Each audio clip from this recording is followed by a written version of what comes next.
I am good. How are you? Running around in the rain, finally home, dry and not cold. So I'm good. There you go. The good part, the rain has here hasn't been too bad. We've had just little sprinkles, a little bit enough to kind of just get things a little wet, but it hasn't been bad. Those Enough downpours, to not annoy too you. Enough where you have to keep changing this windshield wiper setting. Yes, yes, yes, yep, exactly. Like you said, not only that, but it's one of those things that uh, it's not too much though for me, so where it's a hindrance, but it's enough to be a little bit of something you have to work with. And it's like, okay, wait till it slows down a little bit and then goes, oh, it's crazy. But thank Well, goodness no also, winds. all the rain we've gotten this season should have taken. I know we were in severe drought, so now we should. Then they said we were just in regular drought, and then today they were talking about flooding again. So I said we should be, pretty good now with the rain because we've gotten a nice amount this season. Yeah, this So, picked up this week in Scottsdale. The report was one tenth of an inch today, yesterday, and last night, and today. So we're good. But yeah, we still have catching up to do. Welcome in everybody. We do ask that on this week, if you have had a reading last week from any of us all the way through Sunday, please do not ask for reading tonight and give other people the opportunity to have that reading. So again, if you've had a reading over the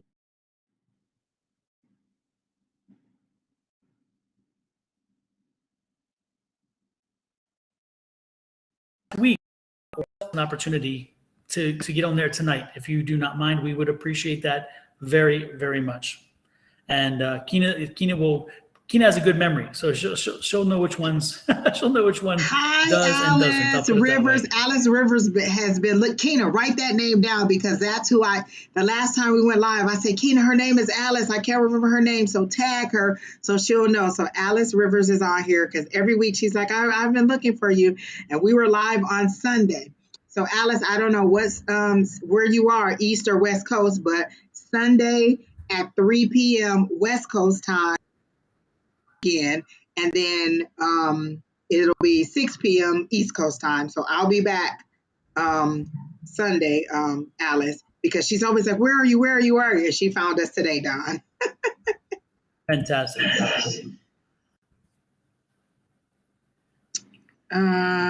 Oh wow, they came flying through. um, Hi Star, Afia, Deb, Roseflower. Hey Roseflower, Darlene Clark, Sherry Berry. Thank you, Sherry Berry. We were just talking about your tea. The herbal tea, not talking tea. Exactly. The drink your tea. Exactly. Sherry says your hair looks amazing, Angie. Thank Uh, you, Sherry. I put it to the side today. Arkesha, hi. and there's Devin. Welcome in, Devin. Oh my Um, gosh. Hey, Pam. Shelly. I hope you had a good day today. I got good energy when I saw your name, so hopefully you had a good day today, Pam. Exactly. Again, for those people who are popping in, if you've had a reading from any of us over the last week, and when I say any of us, it's Shauna or Angie or Sherry Berry or myself or all the, no matter which show, please don't ask for a reading tonight and let somebody else who hasn't had one have the opportunity. We would appreciate that if you do not mind. Again, if you've had it any for the last week, please give this pass on tonight. You're welcome to watch and stay and enjoy, absolutely, and comment as much as you want. But let We somebody else. love that. We love Hi, actually the comment. Tracy Gal. I haven't seen that name in a long time. Tracy Gal. Like, I feel like she had been on here before, but I haven't seen her in a long time. Yeah, Pam says she had a good day and last night was a great class. I It thought was, so. oh my God, Pam did so good last night. Yeah, she was on fire. It's soon Pam's going to be on this here doing these with us because she's getting that good. Now Yes, it's I the fun cannot thing. wait, Pam. Come on. Exactly. Yep. Yeah, and yeah, last night was good. We instead of doing much of any in new stuff or whatever, we just did readings. We broke out in groups and then split out in groups again and did readings where we pretty much had an opportunity to read all kinds of different people, and it was really good. It was just a lot of practice and a lot of fun. It was. And I've heard a lot of people have the same comment. It was good to do it. So, and Pam Listen says, to Pam. She says she sure is going to be on here. You know Pam is ready because she said, I'm coming. with confidence. Yes, indeed. Hey, Alicia. Alicia will be here Sunday with me and Sherry. Very good. Very good. So with that said, who is our first up? Kina. Starla Burst. Okay. All right. Let's see. Star. General. Of course, my favorite.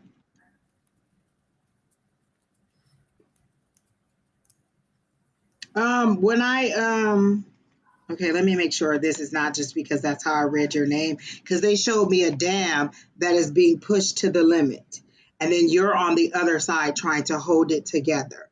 So I'm trying to make sure that's not because I read La Burst and then I thought burst, but they're literally showing me a dam. It's dark, and the dam is being pushed, and then you're on the other side trying to hold it and keep it from pushing, but there's no way you're going to be able to stop all that water from rushing over. Water to me is emotion. So are you dealing with a very serious emotional situation that you're trying to keep at bay? Like I feel like they're giving me the sense of holding back tears. Like if I really want to cry and I'm just kind of like biting my lips so I won't cry and I won't hold it in. So I feel like you have a river of tears that are just in the background and you're holding it together and you're not crying so that you won't have to so you won't kind of lose control of the situation. What they're saying is let the tears flow, let it all happen, let it pass through so that you can get beyond it. You trying to push that to hold those emotions back are just going to prolong what's going on. So you just need to let it go, let those emotions work through. Is it some kind of relationship and not necessarily romantic? Because they're showing me a 2 of cups. So it seems to be a relationship situation that is causing you this emotional situation. They're literally showing me the 2 of cups and saying that that's what it is. Things didn't fall. So that's what it is. It's really, really emotional. When I read it's about the moving, they said it's not time. I'm seeing January as the time maybe for you to move. I don't know if you just signed a new lease, but I'm seeing January 2023 as the time to possibly move. Things were just not aligned right now. Like they're showing me a line and they just were not connected. Like part of the line is here and part of the line is here. And so by January, they should line up like this. So I don't know if you signed a new lease or what was happening, but they're saying by January 2023, you should be ready. And then go ahead and work. But again, work through those emotions and let them go. So when to go ahead and be emotionally set, and the steps that you take won't be emotional, they'll be logical, because they're showing me that Queen of Swords, and Queen of Swords is intellect over emotions. And so that's what you're working toward. But right now you're extremely emotional, and probably because of the situation. Believe me, I know about when you want to move and you can't move, and there's red tape or there's anything holding you back. So they're saying January 2023. And then for the move, release the emotions. Like go ahead and let it through. Be angry, be frustrated, cry, holler, yell, scream, write it all out, tear it up, throw it away, or write it all out and just leave it. But go ahead and work through. And then January 2023, you'll be ready. So that's what I got down. I was kind of picking up the same energy. As soon as she came on, I saw the Queen of Cups. And so that I saw that it was kind of an emotional time. And she's and with the Queen of Cups specifically, it's not just the emotional side, but it's that water that goes around the Queen of Cups, which is telling you that quite often plans are fluid. They don't always go the way we want, but and it tells you when that card comes up, there's a patience. It says be patient because things will not go the way that you anticipate, but the ultimate outcome will probably be what you had intended.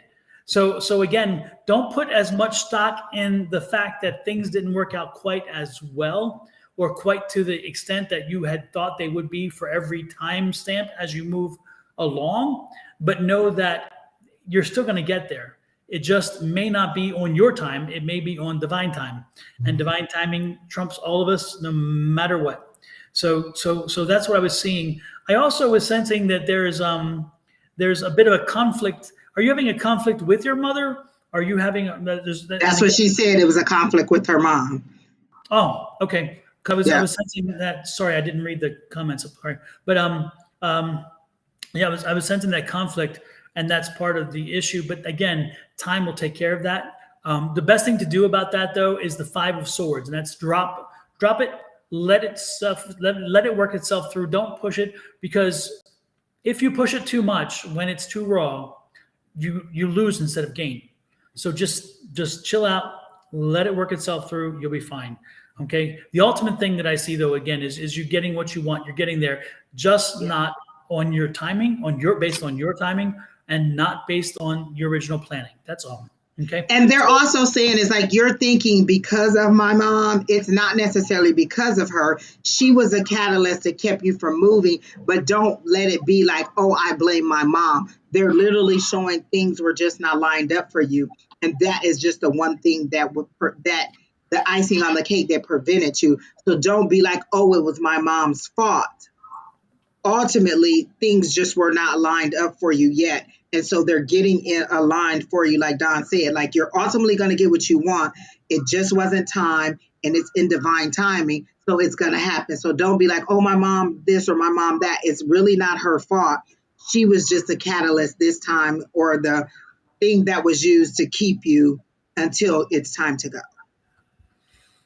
Angie, did you see the comment? It was very cool. Julie Karen.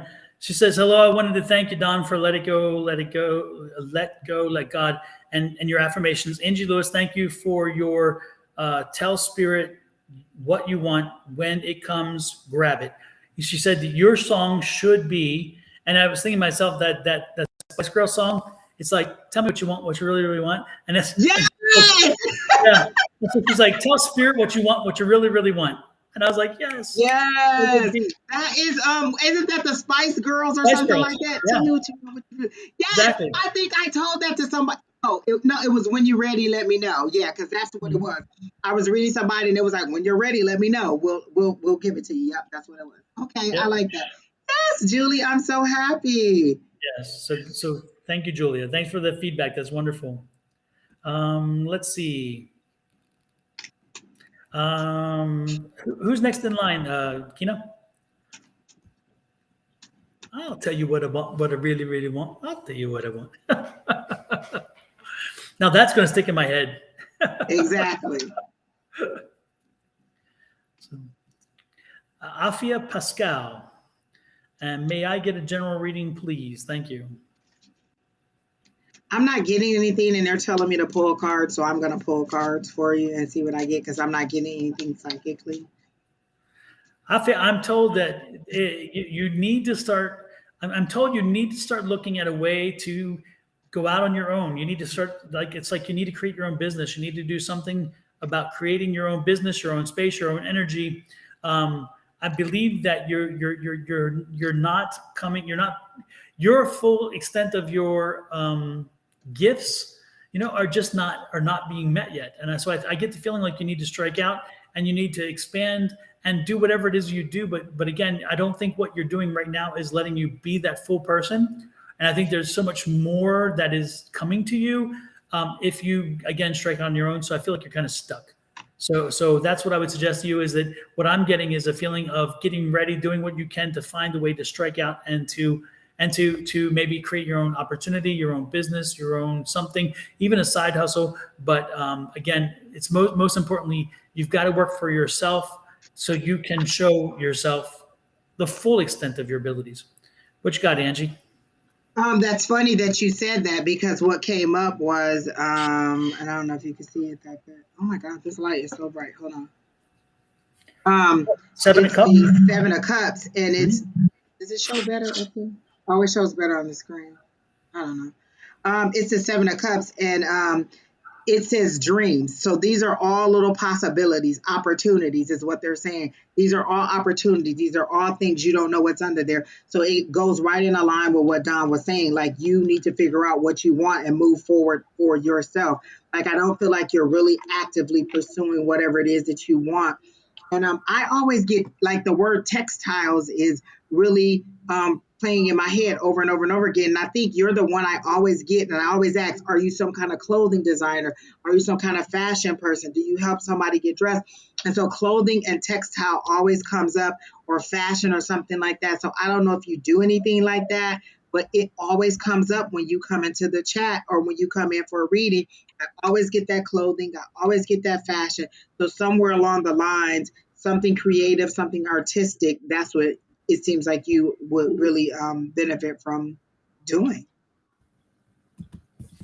And that's it. That's all I got. Well, hopefully that resonates with Afia. I don't know if she's even here because they haven't really responded.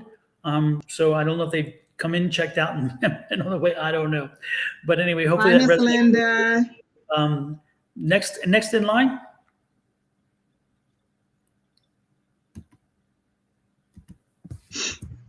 Darlene, General.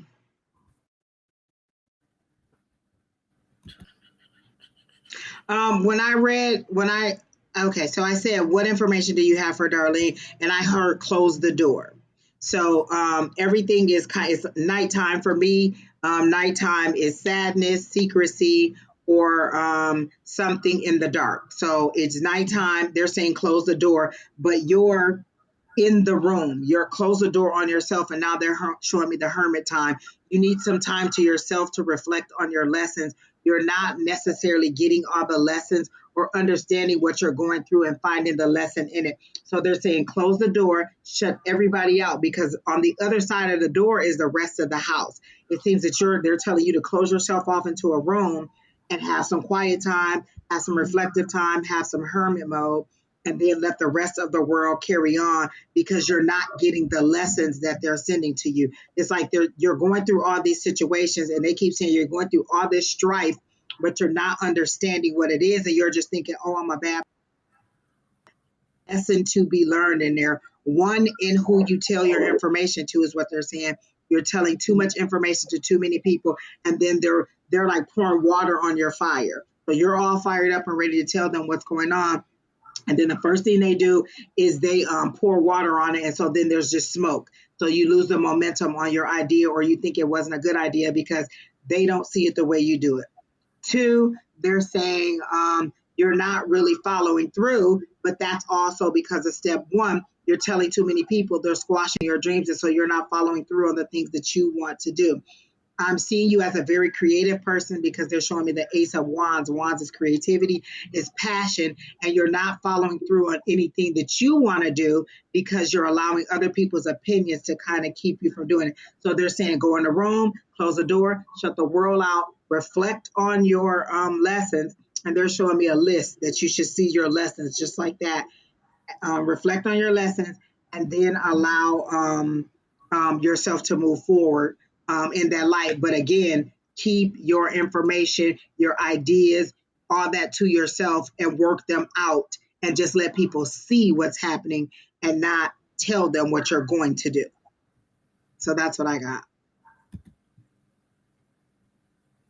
Super.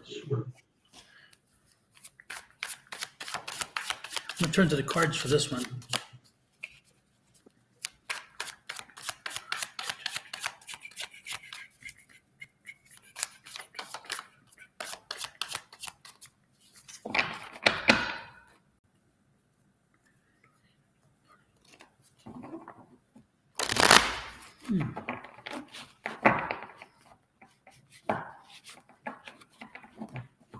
I'm actually, it's yeah, the cards aren't doing it so much. There's somebody here. There's somebody here. That's early in, which is interesting, but there's somebody here. I'm not hot yet, so Don't worry, they're going to come visit you. Maybe I don't They know. didn't run; they just slowly walked on in. I hear you. It's a gentleman. It's for the person we're reading. I didn't, Angie. I was sidetracked because I kept getting this. I'm trying to figure this energy, so I apologize. I wasn't paying attention to what you said, so I don't know what you said. If I repeat anything, then That's okay. I That's just double apologize. confirmation. Double confirmation. Yeah, but again, there's a gentleman here. He's an older gentleman. He's about 5'7", 5'8". He's not very tall. He's portly. He's got a big old belly on him. A beard like mine. A big smile. He has kind of a hat. It's not a fedora. It's more like a hunting hat. It's like it has a rim around it. It's kind of cool. But I don't sense that he was a hunter. And it's like a safari hat.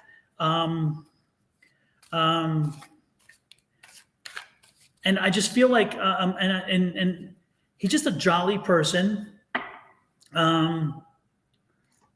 Like a father, grandfather energy. So he is East Coast. He was on the East Coast. He's gone, of course. He passed. He's East Coast, mid-Atlantic states there.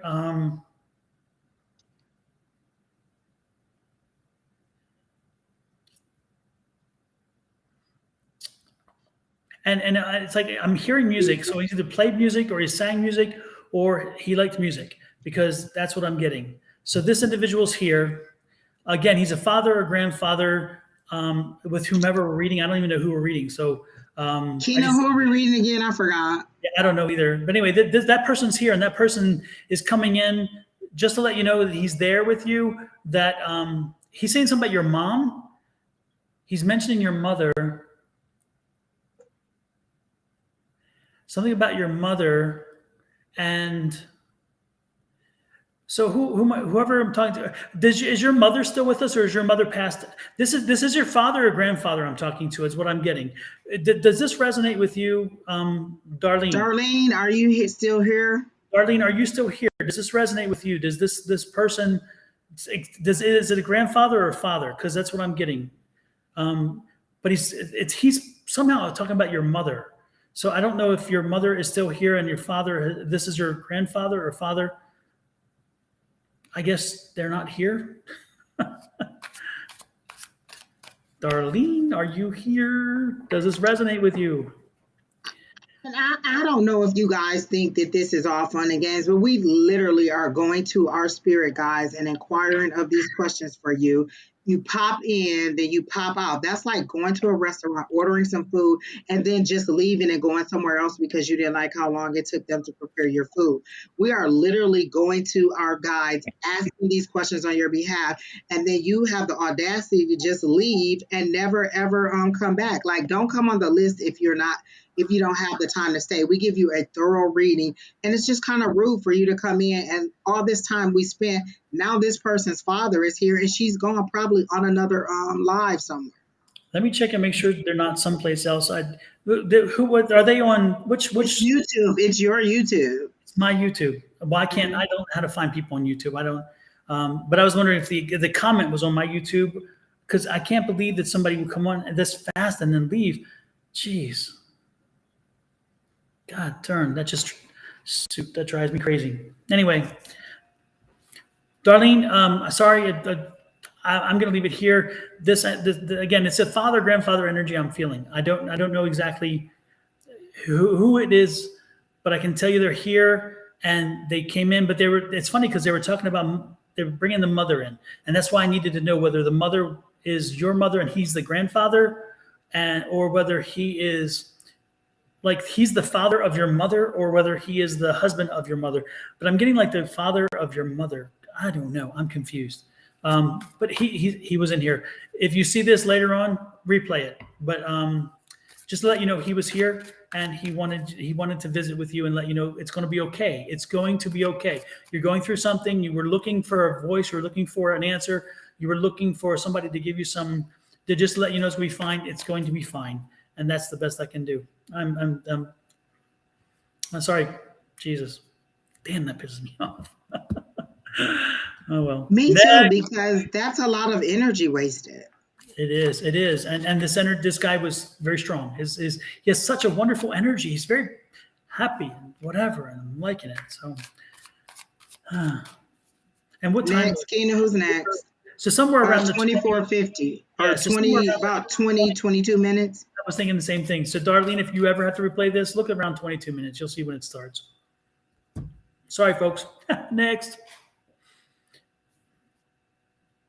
Okay, Kina, who is it?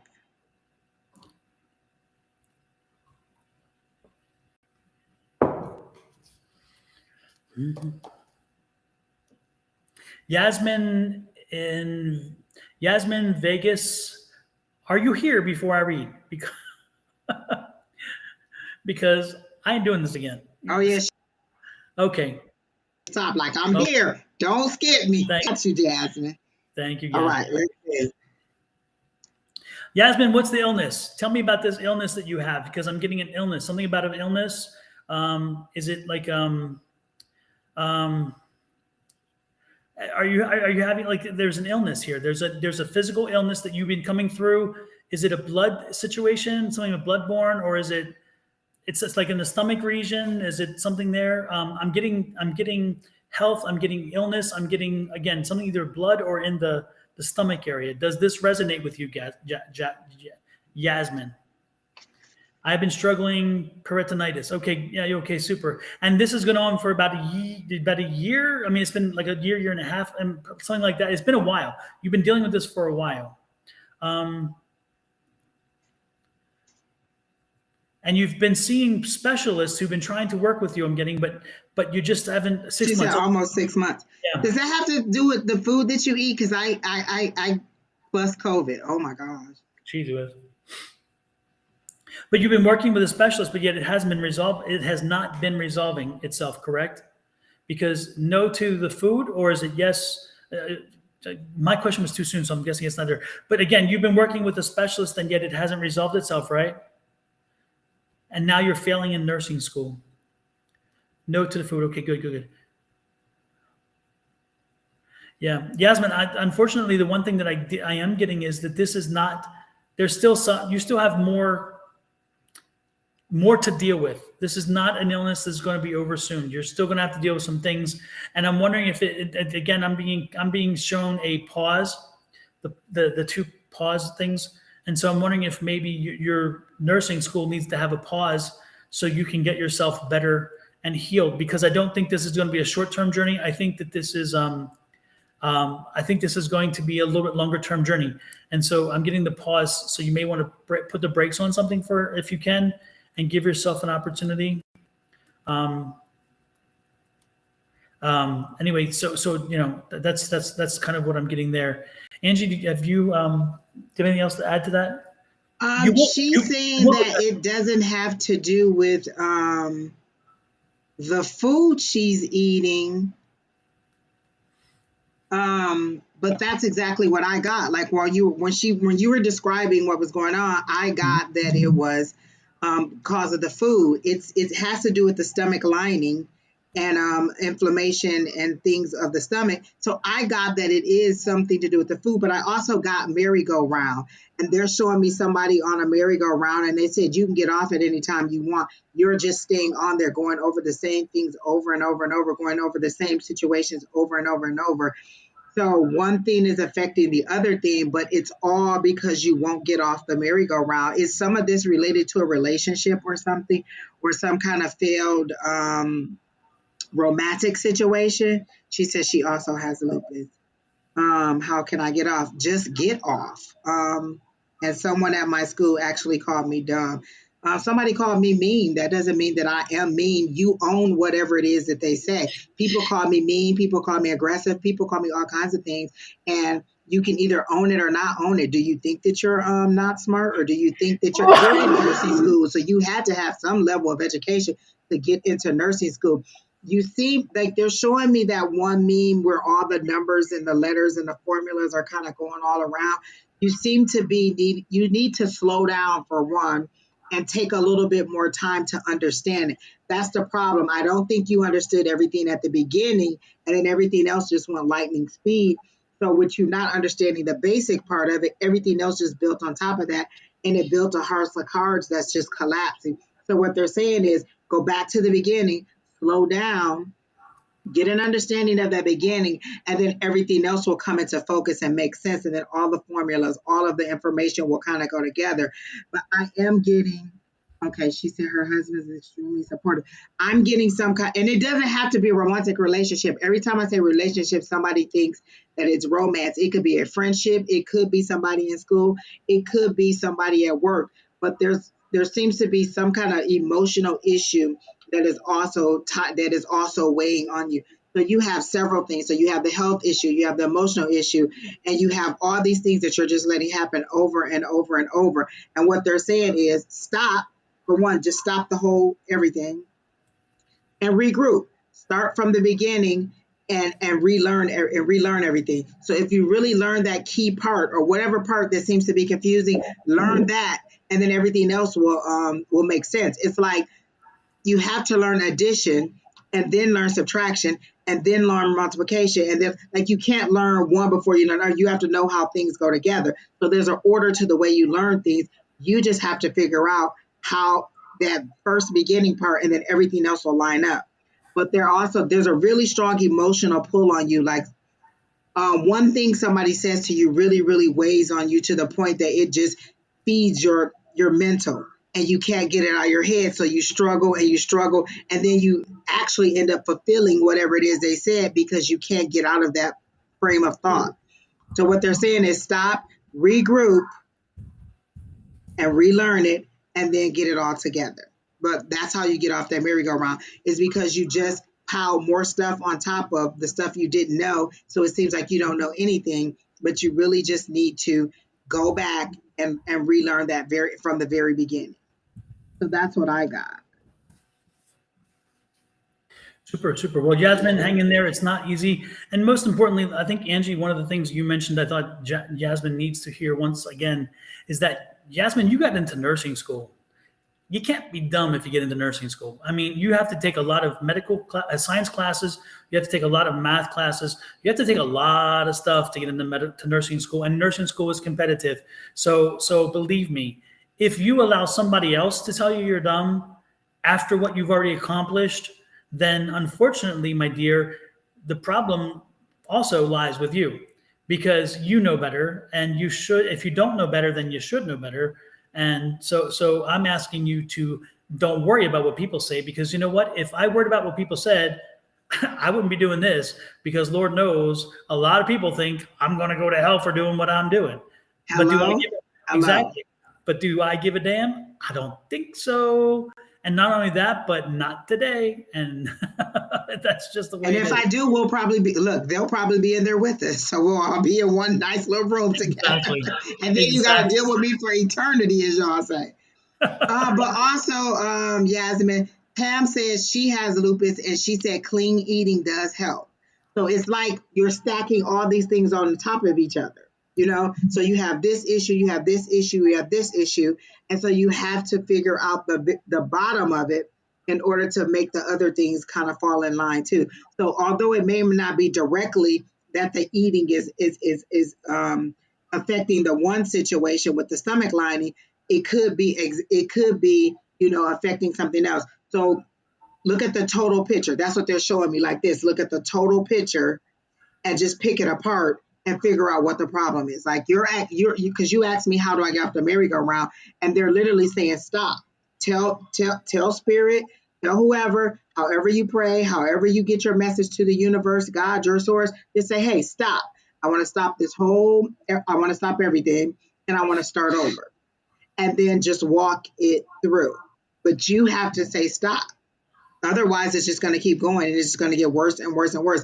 But they literally showed me a merry-go-round that you're on, and you're just letting more things get on there and make it worse. So that's what I got. Yep. And so again, it starts and ends with you in reference to what you want to do.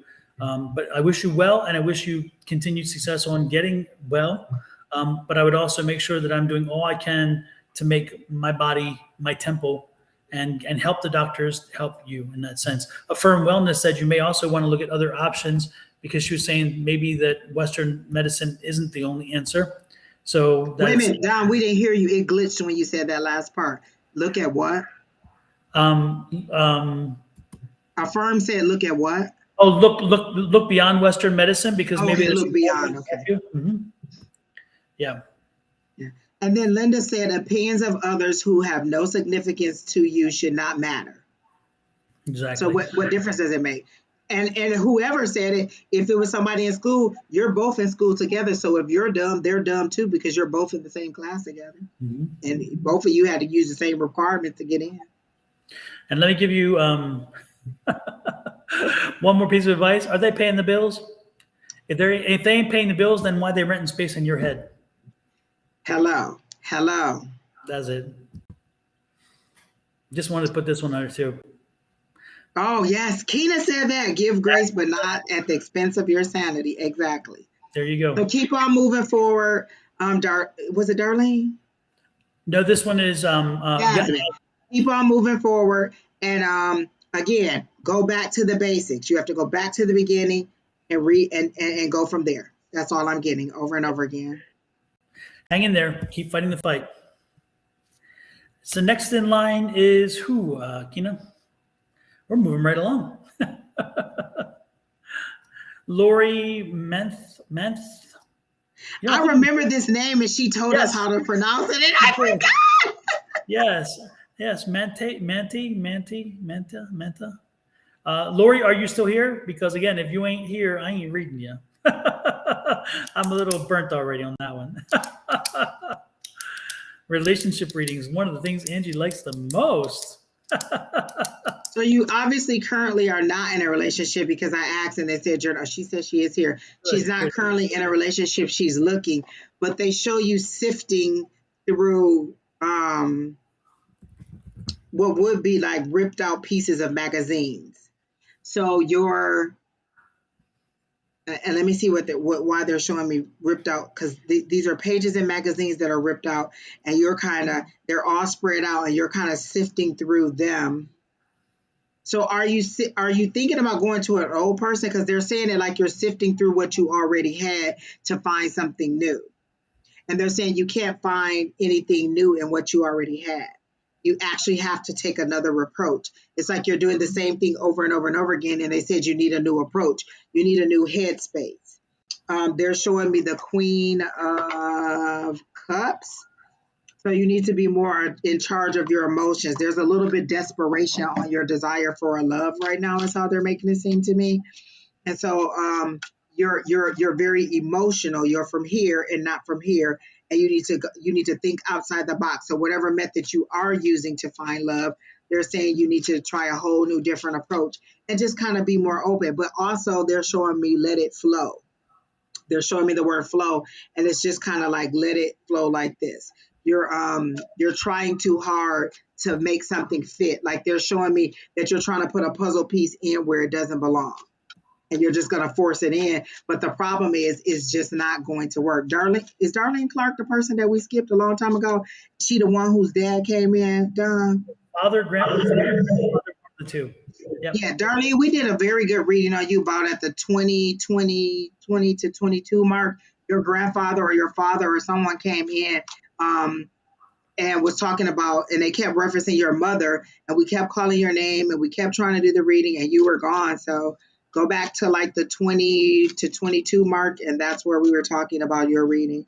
So we already passed you and did as much of a reading as we could because you weren't responding. We couldn't get any further. Lori said yes, so that means she is here, but she's not saying anything else about the relationship and about what I'm saying about her trying too hard or trying to make something fit that doesn't work. So I'm getting that either you're not in a relationship or you're at the very end of a relationship that you should let go. So if you're not in a relationship, they're saying think outside the box. You need to find a different way. Like they're saying maybe mutual friends, maybe go to some parties, like they're showing holiday parties, and they're showing you getting out in different ways other than the ways that you normally find to find romantic encounters. Let me see if I'm getting anything with the cards. Nope, not this far. Don, you can go ahead. The one thing I was getting, Lori, is that if you've gone through a divorce, I'm getting the feeling you're divorced, and and I don't know how long it's been, but I don't think it's been a really long time. Um, and I think one of your concerns are you're now a single mom with kids, because I'm sensing that you have, again, you're not young, you're not in your 10, you're not in your 20s, you're not in the teens, you're not in the 20s. You have kids, a few kids, three, four. I'm getting two, three kids. Again, I'm sensing divorce, but you're entering this. You're kind of entering the dating situation, and you're then in relationships and stuff like that, and it's frustrating being a mom with kids and having that on your head and thinking about what's that going to do.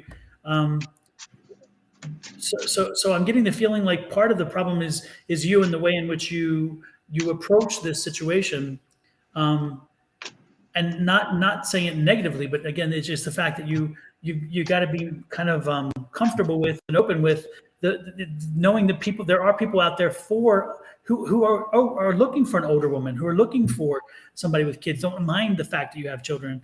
So I think that if you keep looking but more importantly, if you put yourself out there as living life and enjoying life, then that person is going to find you. Again, if you try too hard, people can see that and they can sense that, and the wrong person is going to be attracted to you. So I would put myself out there. I would be in communities, whatever, and I think I would be putting myself out there as an individual. And then if somebody's attracted to me, they're going to find me. That was meant for me in that sense. And so can you tell me if you were divorced or something? Because I'm getting the only thing she's put in a response is not long, so I don't even know what question that was to. It just says not long. Oh, yeah, I just saw that too. Okay, I wasn't paying attention again. Well, that's what I'm getting. Again, almost the same thing, different approach. You need to have a different. Going through divorce. She's going through right now, and that's what I got. I said you're either at the end or you're already out of it. So you're at the end of it, and they're saying you're holding on. Like, are you the holdout? Are you the one who doesn't want the divorce? And they're saying let it go and move on. That's what I'm getting. I'm getting a really hot ear. So for me, that's you need to kind of move forward and let it go. Like you're the holdout, or you seem to be holding on when it's time to let go, is what I'm getting.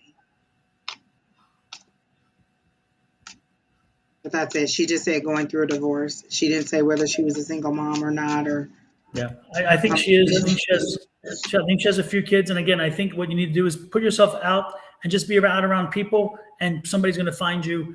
They're not going to worry about your kids. They're not going to worry about your previous status as married or not married. They're just going to be drawn to you. But do not go out looking directly for somebody who fits a category. Don't go out looking. Again, you're going to be found. They're going to find you. I do have kids. Yes. Okay, good. About 2 or 3 is what I'm getting. But anyway, that's my point, is that just get out into life again, start living life again, and you'll be surprised what comes your way, and something will come your way. But if your question was in essence about you getting back together with him or that divorce, no, that's gone. So I don't know if that was your question or not, but that one is definitely no. You will not get kids. Tina says it might be delayed for Facebook. Okay. But know that, Lori, is that if you're kind of curious about that, the relationship you're just coming out of, that's not getting back together. That's not going to happen. So again, moving forward. Anything else, Angie? Because it was kind of the same thing. You're the person that's holding out, let it go, and be prepared to move forward, but think outside the box. And that's what you were saying. You're thinking that somebody won't want you because you have kids, and they will. Believe me, I have relatives who my one cousin, when I didn't have a kid, he told me men think there's something wrong with you when you don't have children. So, I don't know. Oh, he doesn't want the divorce. Mm-hmm. That's okay. Whether he wants it or not, things are going to happen. It's what it is. So, but that next in line is whom?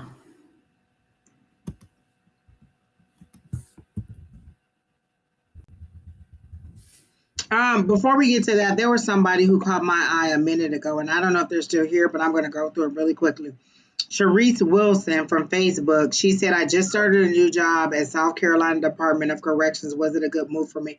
I got to know, and I got that you're really sad. Like you were really excited to get the job, but seeing people in cages like that or seeing people behind bars like that has really saddened you. And you're really wanting to go somewhere else, but you're figuring, I just got in here. I want to go somewhere else. So Sharice, I'm thinking that no, you're not happy with the job. It doesn't seem to be a good move. Initially, it may have seemed like a good move, but it doesn't seem like a good move now. And what they're saying is it's okay for you to hop to another job. You don't have to stay there. It's not a death sentence. Most of these are right to work places, or you can decide that you don't want to be there anymore and leave. So what they're saying is do what makes you happy, and this seems to be dampening you and making you sad. So that's all I got for her. But she was in the comments, and so I just wanted to get that out really quick. Super. So J.R. Medford, is J.R. still here, Keena? Oh, he said still here. Okay. General.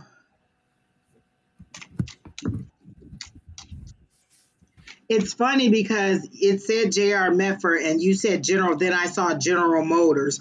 Do you work for the auto industry or for General Motors, or are you in that Detroit Midwest area? Because as soon as I read General, I saw General Motors.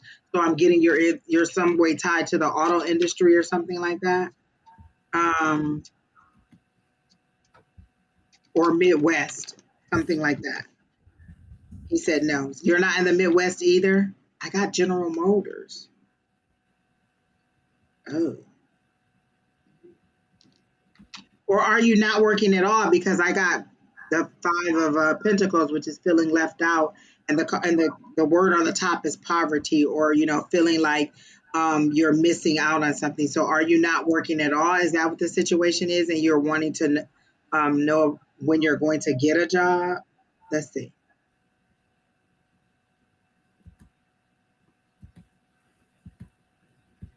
I'm hearing no job. So maybe you're not working now and you're looking for a job, and General Motors is where you not working, I'm disabled. So does that mean you don't want to work at all?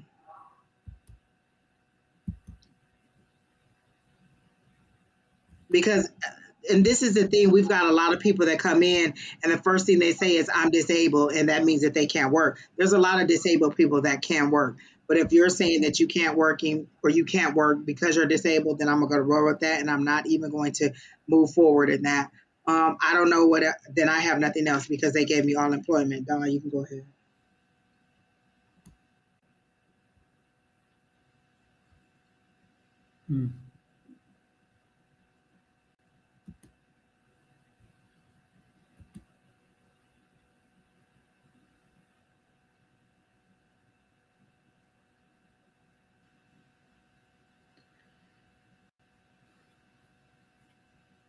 JR, I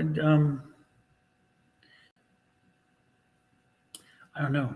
I'm getting a very heavy feeling, a very, very heavy feeling. I'm getting somebody who is not a happy camper, not happy with life right now, not happy with a lot of things. But the problem that I'm sensing is that I'm sensing there's no change. There's no flexibility to change.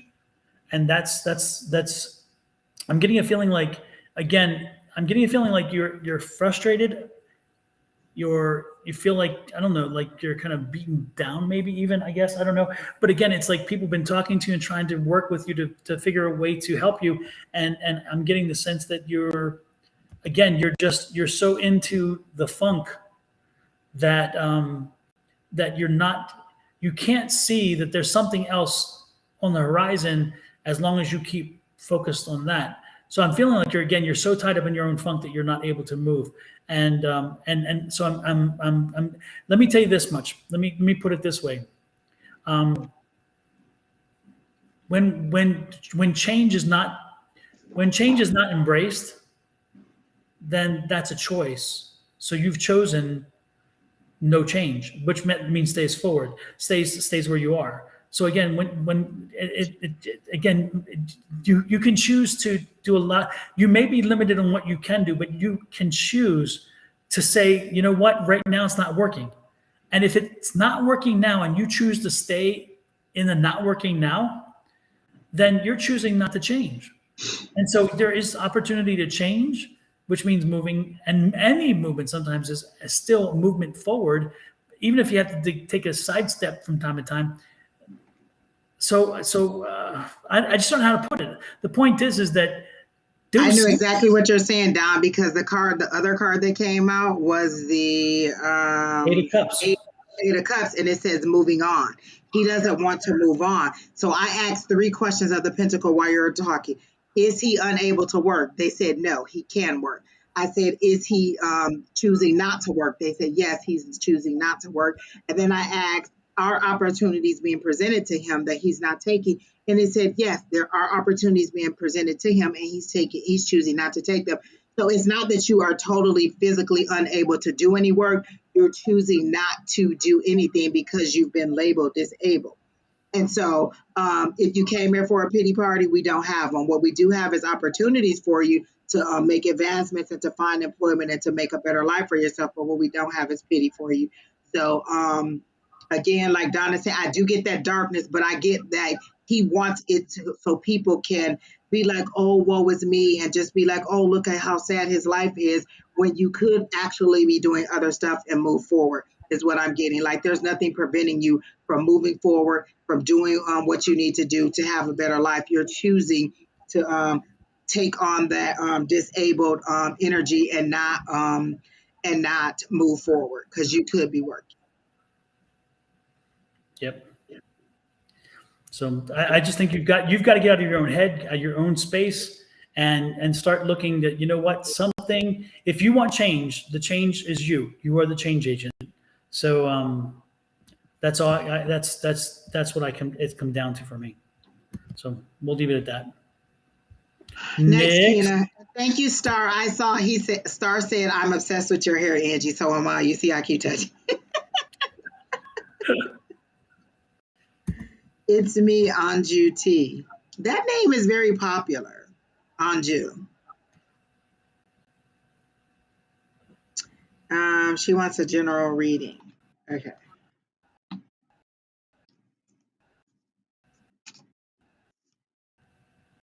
So let me see. Oh, shoot. Okay, so I guess I'm not supposed to use the cards because they all fell on the floor. So let me find something else. Let's see. General for Anju.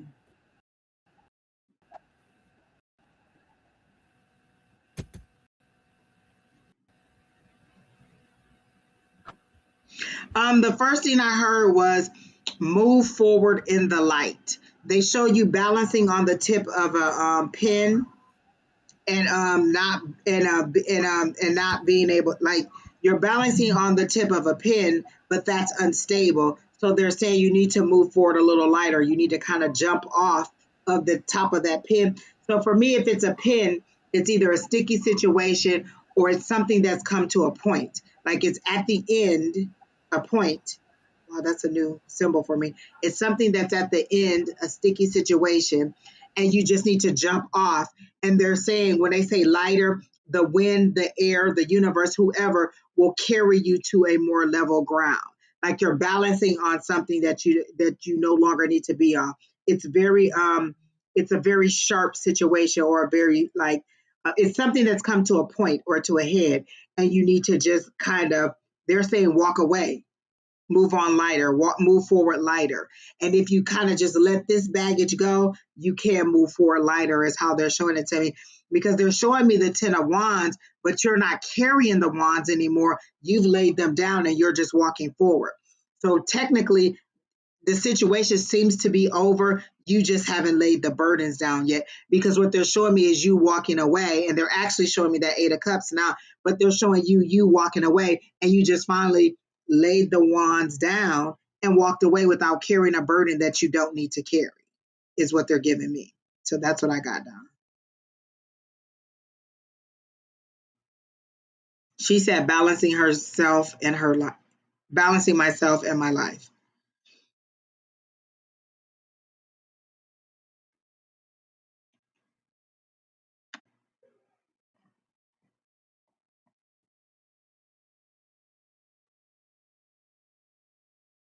Wait, is there a spirit coming in, Don? I can't hear you. I didn't know you were finished. Okay. Oh, I'm sorry. Oh, I was just. Oh, I'm sorry, Don. I thought you were waiting for her to respond to something, and I'm like, okay. No, I'm I waiting. was wait. I, I was like, no, I'll just sit here. I'm good. I'm good. nope, I'm done. Oh my goodness, that's funny. Who are we reading it? Anju T. Anju T. Anju, are you single? Because I'm getting the sense that you're single and definitely wanting to mingle. I'm getting the sense that you're feeling like you really want to get married. And Angie, if I say anything different, what that you said, I don't mean to contradict you again. My head was off where. Double confirmation, Don. Double confirmation. If you said it and I said it, double confirmation. Yeah, I'm getting the sense that you definitely want to be. Yes, single. Yes, that's what I thought, and you definitely ready to mingle. So yes. Is that recently single? Because I don't know what that situation is that's at the end. Yeah. So anyway, that's what I was getting is that and my thing to you, Anju, is be very careful. Don't be too ready to be not single anymore. Don't be too desperate because that's where things get you into trouble. Anju, I don't mean to insult you, but I'm getting the sense that sometimes you don't make the best choices, and your family sometimes gets frustrated with you because of that. Again, I think that I'm just sensing the fact that you need to use your logic instead of your emotions. You need to use your head and on this in this endeavor as you look. And again, don't come off too needy because again, that's not a good thing. Yeah, I'm sure you're emotionally drained. I'm sure you are, but again, I think again your family kind of looks at you in a sense of maybe you don't always make the best choices, and they're trying to also give you some helping hand. But sometimes you don't want their helping hand because you push them away because again, they're sometimes too much in your business.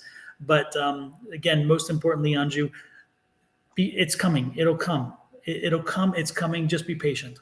And most importantly, don't be too desperate because people can sense that, and there are people who take advantage of that desperation. That's all I'm saying. She also seems to be a person who goes like from one extreme to the next. She's either really high or she's really low. Like there doesn't seem to be any stability of the emotions in between. So it's either I'm really happy, or I'm just totally down in the dumps and nothing you say. It's kind of like they're showing me Eeyore when it's high, and you're really, really sad. So you seem to go from one extreme to the other. You don't seem to have a middle ground. And so that's what the balancing is for you. You're too far on the extremes. You need to find that middle point. But they're saying if you get off of this situation or get off of this one, whatever this thing is, that's a point that you're standing on, that you're balancing on or trying to balance off, just get off and kind of they're saying walk slowly, like you're trying to find absolutes is what they're saying. It either has to all be this way or it has to all be nothing. And they're saying it's not an absolute. Sometimes it's a gray area. Sometimes it's a middle ground. And for you either want it to all, it has to be an absolute. It has to be everything in that total package or it's just not totally right. And so they're saying you need to find that middle ground. You're too extreme on either end is how they're showing it to me. And that's all I got now. Hopefully, Andrew, that will give you some place to start. But most importantly, make sure that you're using your head and your logic, and don't seem too desperate. That's a very risky place to be. Kina, who is next? And while we wait for Kina to post, I'm going to play this.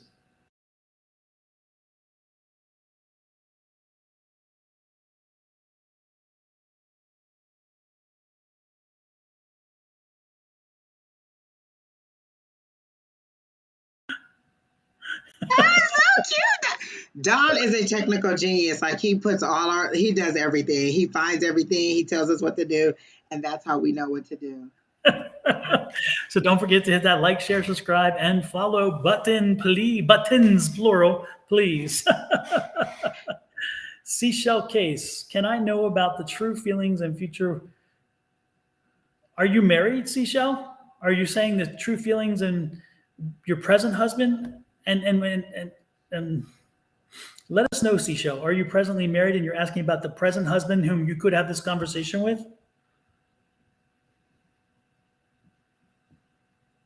Because you're asking us to eavesdrop, open up his head, go inside his head. If this is a true situation where you're asking us about the husband you are married to, the person you sleep with at night, and the person you can communicate with, are you asking us that person that you're supposedly married to at this point? You want us to open his head and So look in? is the yes that she is married, you're presently married. So you want to know if your husband actually loves you. I'm the sense that I'm getting is annoyed. Like he is annoyed, like he really has to prove to you over and over and over and over to you that he loves you. And I'm getting annoyed. Like I see you two laying in bed together, his back is to you, and he's annoyed that he keeps having to prove to you that he loves you. Are you a little bit insecure, or are you having some insecurities? You may not overall be, but are you going through a period where you feel like you're not getting the love that you want? Um, and so I'm getting that he's extremely annoyed with having to keep reassuring you and reaffirming to you his love to you, his commitment to you. That's how I'm getting it. And if anything, you're pushing this person away. You're wanting to know if this person is unfaithful, and I'm getting a no, he's not unfaithful. Let's see. Is Seashell's husband being unfaithful? I got to know he's not being unfaithful. I do get that he does love you. Okay, she said she had been, but that's the problem. She's getting better with loving her. And that's the thing. You're pushing him away by him having to prove over and over and over to you. Imagine being in a relationship with someone. You have to keep reassuring, I'm not cheating on you. I do love you. I think you're beautiful. I think you're a nice person. I think you're a great person. I have to say that to you over and over and over and over and over again. It does get to be exhausting emotionally, because at some point it's like, why don't you believe me? Because now you're not believing me. It's like if you came in here every single week and asked me the same question, did you not believe me last week and I said it? Did you not believe me the week before when I said it? Did you not believe me the week before that when I said it? If you're going to keep asking me the same thing over and over, it's going to annoy me because I already answered that question. My spirit guides, I do that to them too. So I understand your plight. I understand asking them, and this is what they'll do to me. We already answered that question. We're not answering it again. Literally, they won't even answer the question. They won't even address it. They'll move on. Or sometimes they'll just give me dead silence. And I know that means don't ask me again. That's my own spirit guides, my own spirit team saying, don't ask me again. So I understand, but you're going to have to look within and find that confidence within. He shouldn't have to make you feel that way. You should already have it, and then his love will support that. So I'm getting that it's you finding that inner confidence. Like I feel like you've gone through a little bit of fluctuation in your looks, and that's also weighing on you. But they're saying again, that's you. That's your self work, your shadow work that you have to work on. So that's what I got down.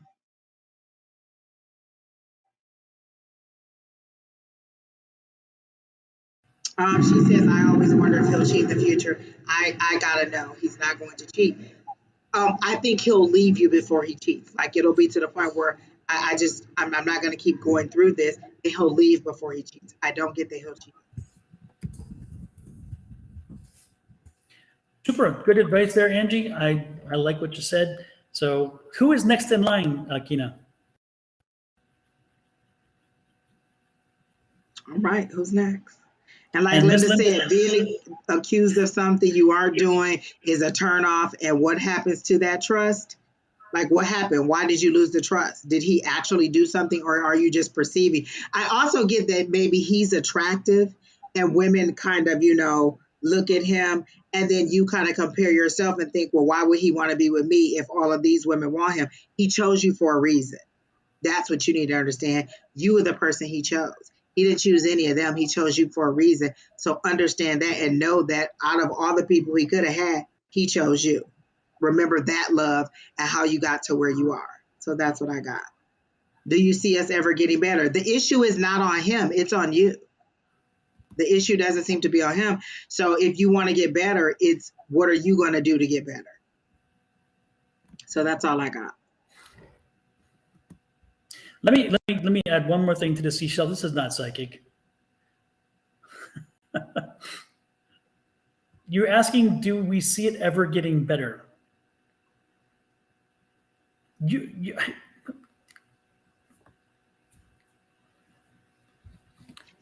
No. Say it, Don. Just say it. Sometimes we need to give that tough love. It starts with you. It ends with you. It's you. And that's what we're trying to tell you. You even acknowledge the fact that it's you. So if you want to get better, then do the change. I just talked about change. We all have the ability to make change happen. If we choose not to change, then our choice is to stay the same and the same stuff happens. But if the choice if you understand this already about yourself, then you don't need to reach out to us and ask us about what you need to work on. By mirroring that back on him, you're creating a situation that's unhealthy for him. It's exhausting. It's frustrating. And if you lose him, there's only one person to blame. And that's all I'm going to say. The point is that you have an option to choose it. You have a right to choose it. You can choose whatever you want. But if you know yourself that you need to make the change, then you need to make the change. But the reality is if you keep putting your drama onto him when he doesn't own that drama, all you are doing is you are going to set the situation up where it's going to be true. Guess what? If you keep making him think this for so long, it's going to happen. Because guess what? You're manifesting it. And I talk clearly and succinctly, continuously about manifesting. The words you put out into the environment, you get back. So if you say, oh, he's cheating, I think he's cheating, guess what's going to happen? The manifestation is he's going to cheat. And is it his fault? Well, sure, because he made that choice. But guess what? It's also your fault because you kept putting it out there. That's why I tell everybody, and let me put it up there, there's a manifestation that I believe in sincerely, and I say it over and over and over again. And this is it. And this goes back to what I just said. Again, I believe in infinite abundance, and my wants and needs are always exceeded is one of the ways. The other says my needs are always met. The point is that if you say this and you put it out there, you create the environment, you bend your energy around you, and you bend the environment to you. If you continue to tell everybody else that you think your husband's cheating, eventually it's going to work out because you've put that seed into the universe. You have got to stop that. You've got to stop it. And whatever it takes, if you need some therapy, whatever, just do it. And this is, again, nothing psychic except that part. That part is not even psychic. Affirmations are not psychic at all either. That's just bringing energy into the world. And so you can go with what you want. But again, when you speak, whatever you speak, when you put it out there enough, it's going to come back to you if you're not careful.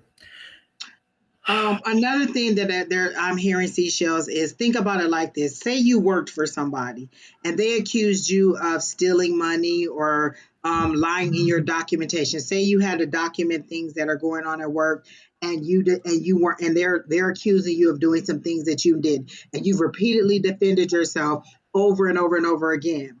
And where's your breaking point? What are you going to do? You're working here. They're accusing you of something you're not doing over and over and over again. And you have to keep telling them, you have to keep explaining to them, I didn't do it. This is what I did. You have to give all this extra proof over and over and over again. How would you feel? What would you do? You would leave. They corrected their behavior. Would you want to stay? Or would you still want to go? Is it tainted at that point? So that's what you have to think about. This is where you are. You've done this over and over and over again. If this was you, would you stay or would you go? So that's the question. That's what your future is. You think about where you are now, and if you were on the other end, would you stay or would you go? And would you want to repair a situation that has been created like the one that you've created? So it's not criticism. It's just saying, you got to find that inner confidence and move forward with it, either with him or without him, regardless. Even if he decides to go or you decide to end it, you still need the confidence. It has nothing to do with him. You keep saying, what will he do? How will he act? It's still all about you. You need the confidence on either side, regardless of whether you keep the marriage or you pull it apart. You need the confidence for your future. It has nothing to do with him. So either get the therapy that you need from an outside person, because sometimes it just takes somebody else looking at it differently and you being like, wow, I never even saw it that way. And so then you can move forward. So either way, the confidence needs to be built up in you, but he's not going to keep trying to do that for you.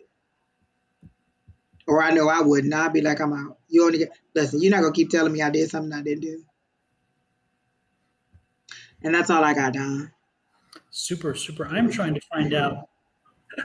I'm trying to find out that we're the Keena list. said, "Add Andrea R. You are next." So I guess it's look. Keena in the car still doing the chat. She said, "Andrea R. You are next." So whoever Andrea R. is. And Andrea R. Richardson, are you here, Andrea? Andrea Richardson, can I ask something? Yes. Well, you just did. There's your question. Oh, she may have something else further down. Let me look here. She pinned something.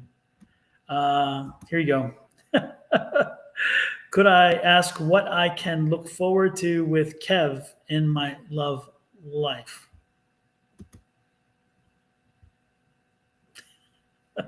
Thank you, Miss Sarah Lynn. Sarah said, this is the type of truth that people need, raw and authentic. Y'all are some rock stars. That is the whole goal that Don and I have. We want to be authentic. We want to be honest. And we want you to know the truth. We don't want to blow smoke up your butt. We don't want to give you fluffy bunnies. We want to give you the truth, because ultimately that's the only thing that's going to heal you and help you. Pam says Keena is multi-talented. She is indeed. Okay, Andrea, what can I look forward with Kev? Lord help the children.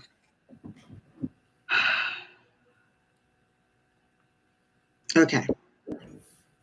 Does Andrea and Kev have a future? I'm getting a yes. Okay. Is it a romantic future? I'm getting a yes. And then as they told me yes, I got long term. So I feel like it is going to move forward. Take it slow. Don't overthink it and just let it flow. That's the problem. A lot of people, like, you meet this person, he's cute, he's nice, he's funny. And then it's like, oh my gosh, what does my name look like next to his name? Andrea, blah, blah, blah, blah, blah, blah. What would our children look like? What is the wedding going to look like? What kind of cake? Like, you've already went down that line. And what they're saying is just let it flow. Get to know him as he gets to know you and see if it all meshes. But I am hearing long term, and I am thinking that I'm hearing that he does like you. You wonder if he likes you, and I think that he does like you. Oh, Keena said Tamisha was next. So Tamisha, you're next. Keena said she's sorry. You were next. Right after Andrea Richardson, we'll get you Tamisha. So that's what I got, Don. Is yes, long term. Yes, romantic. Yes, he likes you. Just let it flow.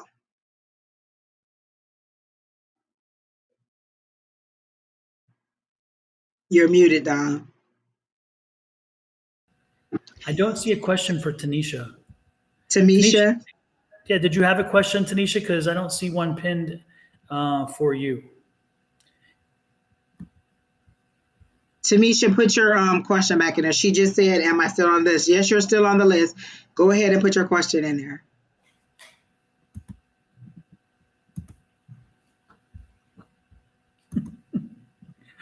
And then Andrea, that's all we got is yes, good for you and Kevin. For Kev. I get a broad-shouldered dude too. I think that is it a broad-shouldered guy?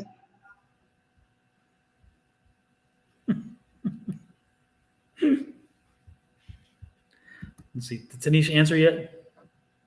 Tanisha. No, but Seashells did.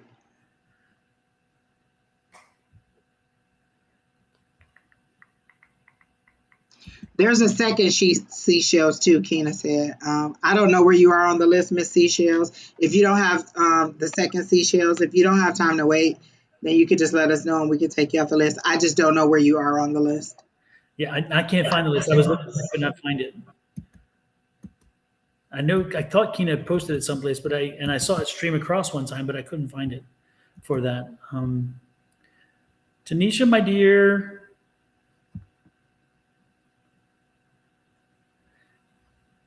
Was it Tanisha or Tamisha? Tamisha. Oh, so I don't see a. Tamisha's love reading. Tamisha Miller. Is that a reading? Love reading.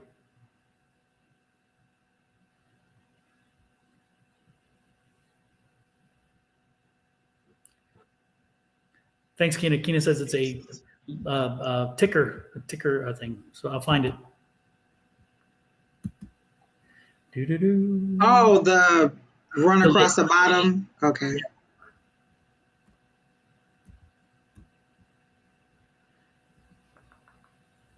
So, but this is a Tamisha Miller. This is your love reading, Tamisha.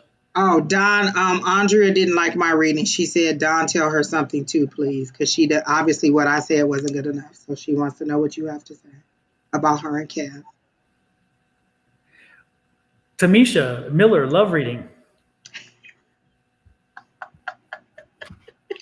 I mean, like, I gave you a good reading. I told you yes, and that wasn't even good enough.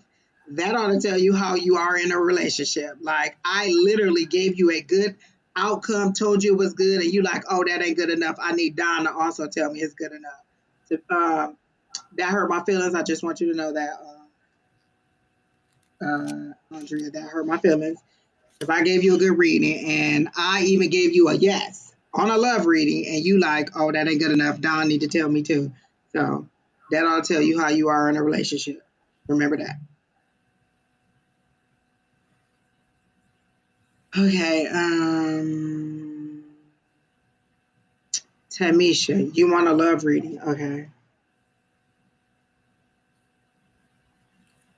Are you dating someone now? Because I got the word Joel, or I got he's not the one, he's not it. So are you like seeing someone, talking to someone, kind of connecting with someone? I got he's not it, and I got the word Joel, so I don't know if that's who it is. No, that's okay, Andrea. Nope, that's okay. You already done hurt my feelings. We're gonna move on. I got the name Joel, and I got like he's not the one. So if you're currently seeing someone, kind of seeing someone, sort of talking to someone, maybe texting someone, not sure what's going on, I'm getting that he's not the one. That's what I got for that person. Um, I'm hearing you'll find love at a Christmas party. There's a lot of holiday parties coming up, and I'm getting you'll find love at a holiday party. A friend of yours is going to invite you to some like a family party or a family dinner or something, a holiday party, and they're saying come when you come there, you'll meet somebody there that you'll click with. So whoever you're kind of sort of talking to now, it's a no, and whoever you meet during this time of Christmas or this time of celebration, this holiday time, that's who you'll move forward with. It seems to be a nice guy, a funny guy, and this is their word, not mine. A nerdy guy or maybe a studious guy, like different than your regular type, because you seem to go for like a high velocity person. That's the word they use, was high velocity, like a partying type or drink. Somebody who's like a bad boy. They're showing me a biker person or something like that, and they're saying this person is a little bit more laid back, a little bit more gentlemanly. And he'll give you the love and affection that you're trying to find in these other guys that you're not getting. So way different type than you've ever looked for. Like he's really a nice, like he has like a button down on with a sweater on, some slacks on, nice shoes. Like he's studious is the word that I'm going to use because they keep saying nerdy, but he's actually really smart. He's really nice. He's really funny. He's really caring, and he'll give you the nurturing that you need. It seems that you haven't been nurtured or had that kind of relationship, and they're saying that you really need to to get a different type of love than what you've had before. Kind of like to connect with like three. You want to connect with three people? Spread the love, baby. Spread the love. Okay, well, I don't know. I'm telling you what they're showing me, and that's what I got. So that's all I got for your love. For me, instantly when you were when she asked the question, I saw the holiday season and I saw excitement. But it's gonna after the holiday season, it's gonna be like the snow and melt. So don't get excited because you're not going to the altar with somebody from the holiday season. That's not going to happen. Your future whoever is going to be down the road a little bit, but enjoy the holiday season because that's what the holiday's here for. Don't take it seriously. Enjoy it and benefit from that experience. That's what I'm getting But at. they're also saying he'll change her mind on the type of man that she likes. Like they're saying you'll find a different type of man. So the kind that you've normally been with, he'll change your mind, and so whatever your future person will be more like him or a mix of the two. But the type that you're looking for isn't giving you the love that you want. So you want somebody who's big and bad, but you also want them to be gentle and kind and nurturing, and you're not getting that in the type of men that you're finding. So that's what I got. Super. Keena said Ashley Janice is next. Okay, Lord, she's better. She's good. I cannot find it. Thank you, Keena. I appreciate that. She is texting me. She said Ashley Janice is next. Super. And one more time, just so people remember.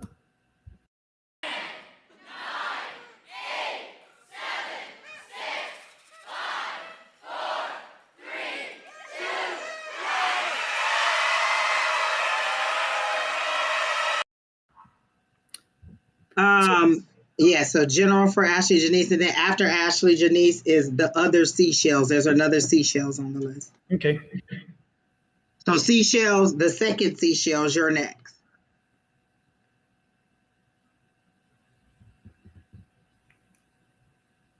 One seashells says, "Can I be added to the list?" But I don't see a question. So that seashells. The next seashells needs to let me know what the question is because it just says, "Can I have a question?" But it doesn't give a question. So whoever that is, please, the next seashells, let us know. And what do you have for Ashley? Janice Ashley. I was reading Tymisha's thing, and she said, "No, I'm talking to or be around 3 different people." Then what do you want to know? Like, are y'all all going to live together like as a big family, a big unit? I don't know what you want to know. Thank you, Julia, for the at Oprah. I love that. At Oprah, so she know that we're here. I don't know what you wanted to know. Like, I feel like if you're playing the field like that, then you don't really want to be in love. You asked for a love reading. I gave you a love reading, and now you're saying, oh, no, that's not it. Like, I'm inquiring of spirit. I'm giving you the best information that I can. And Don, there is somebody on your page, your Facebook, asking people to give them readings. Smith Fatima. Fatima Smith, you are rude. But Ashley Janice, she wants a general reading. I'm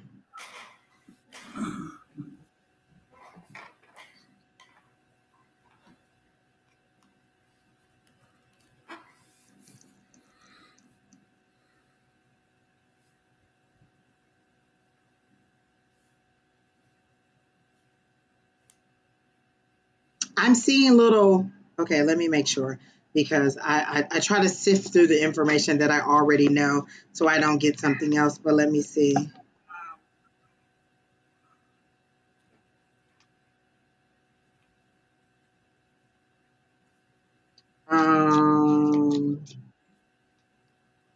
Because I see little bassinets. Boom, boom, boom. Pink room, little bassinets. More than one bassinet. One here, one here. They seem to be at the same time. And I'm getting baby fever and they're making me hot because I'm like, oh my, and I see the word fever. I see baby fever. So I see bassinets. Something about Harley Janice. Are you thinking about naming one Harley? Harley Janice is what I'm seeing. Like, you've already picked out names. You've already thought about how you want to decorate the room. So I'm seeing little girls, or at least a little girl, and I'm seeing 2 bassinets. So I'm seeing multiples. So maybe 2 at a time is what I'm seeing. Oh my, twins? Yeah. Wow. I don't see adoption because that's what I was saying. Is this adoption? I don't see it being adoption. I see it being natural birth, and I see your belly because that is a concern for you. There must be pregnancy concerns for you because I see a belly, and you're wondering. You're very careful once you get to that stage. So I am seeing the belly. I am seeing the babies. I am seeing at least one little girl, and I'm seeing such love and joy. and excitement. Like they're making me all tingly and warm and like that motherly feeling from when you're pregnant and just loving your belly. So that's what I got. Middle name would be Janice. I got Harley Janice. So I don't know if you were going to think of Harley, but I got Harley Janice. She said the middle name would be Janice.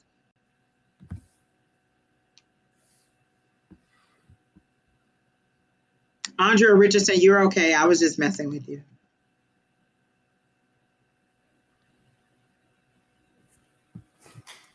Let me hit the cards for Janice.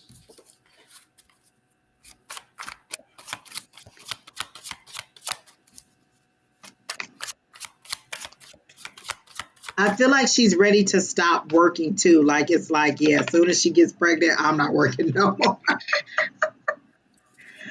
Oh, and that's funny. I got the Ten of Pentacles. So that's that good money. That's that family. That's the husband, the wife, and the kids, and the dog, and the money. So that's good. That's good coming to you. You can go ahead, Don. That's all I got. No, I'm just trying to. I just got some seriously negative energy cards. Whew, Lord have mercy. Janice, I don't know if you're, yeah. Man, I'm telling you, there's some crap going on around you, some shady people around you, and they are some folks who are, yeah, and they've got you tied up into a ball. They got you even feeling like they've got you believing some of the crap that they talk, and they kind of, they're getting into your head, is what I'm getting. And the problem is again, you have the power to change that, but you don't. You allow them to get into your head. It sounds like again, there's some drama going on, and you've got to move forward. You got to get away from that. You got to move forward and get away from this, whatever this drama is. I don't know what it is, but again, there's some very not healthy people there who've involved in this situation. But again, it's you let them rent the space in your head. Yeah, you gotta move beyond this, and don't let them get that. Again, you're in control of this. Again, you can allow it to get in your head. You can allow it to take over, or you can do otherwise. I mean, you're good at what you do. This is interesting here because you're good at what you do, and you're a good planner, and so you can plan your way to make this change possible, and you will overcome this. But just be careful about those people, just so you know who they are, and then if you need to, let the institution take care of them. Let the structure take care of itself. Just stay above the fray. Stay above the fray. Create your own environment. Again, create your own environment, which again is what the magician says as well. So again, I see some trouble and some drama around you. Let it go. Do not let them get into your head. Don't own it. It's their problem, not yours. That's what I'm getting. Does any of that? I'm also getting that. While Don was saying that, I got run your marriage, your household, your way. Like other people's opinions. Like there seems to be people who are not married trying to tell you how they think your life should be, or how they think your marriage should be, or what you should do with your future, or how they would do this, and that. And what they're saying is run your household your way. It's nobody's business but your own. So the advice and I don't feel like you're taking it extremely to heart. You're kind of like, oh, okay. But it's still a lot of information and you don't really know how to disconnect from it. And what they're saying is you don't have to keep talking to these people. You can be busy. You don't have to answer the phone. You don't have to connect with them. Again, your household is your way. And you may just have to give them that little bit of sunshine and be like, this is how I run my household. This is what I do for me. And this is how I'm going to do it. So it seems that you may just need to have that one little curt conversation with someone and then set them straight and be like, oh, okay, that's how you would do yours. And once you get married, you can do that. But right now in my marriage, this is how I'm going to do it. You either like it or you don't, but I don't need your approval. And so it seems like you're going to have that conversation. I feel so like Sugar Baker. What's her name? I felt so much like yes, I felt just like her when I was saying that, like, you don't have to accept it. Like, that's what it felt like. Like, you're going to have that conversation one time and let them know. In your situation, you can do whatever you want. In my situation, I'm doing whatever I want. And however I decide to do it is how I decide to do it. So just have that one conversation, and then you won't have to address it anymore. And then you can move on. So that's what I'm getting about that. But I am getting... As Lady Day herself, Miss Billie Holiday would say, Ain't nobody business if I do. Exactly. So I'm getting good things for you. I'm getting joy in the new year. I don't know if that's when you'll find out about the pregnancy or when you'll find out about the baby, but I'm getting a lot of joy in the new year. Like 2023 seems to be your very good year, or your rise. Like you'll have a change in the way things. I think it's been difficult in some aspects for you, but you've pushed through. You don't seem like you've complained about it, but you've carried the weight of it. And I feel like 2023 will be that turnaround in your pickup, just because you've kind of carried that burden in silence, and now you're going to move forward in joy. So that's what I'm getting. Super. With that said, I don't. Again, I could not find the list. So Oh, Keena said, oh, wait, she gave it up. Seashells is next. Oh, that's right. Seashell. She did say. Yep. And wait a minute, one. See, seashells.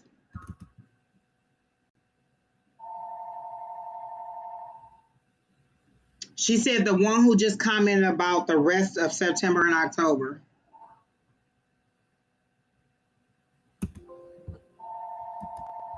The one who just.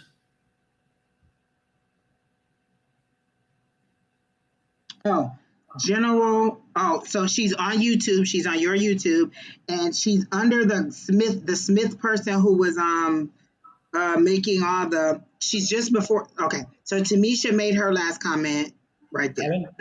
Yeah, that's right. Okay. Laura Keena, when did you go be back on your post? Because we can't do this. Yeah, I just couldn't find the list. I can't find the list, Keena. Sorry. I think she said it's that marker that goes across the bottom. You know how you run it? So in there. Yeah, I looked there and I couldn't find it. It wasn't not in there either. Then Keena, we don't know where it's at. So I couldn't find it in the Chirons. Yeah. Okay, general for the rest of September and October. Oh, she said 2 minutes. She'll be back down. So let's just stretch this out.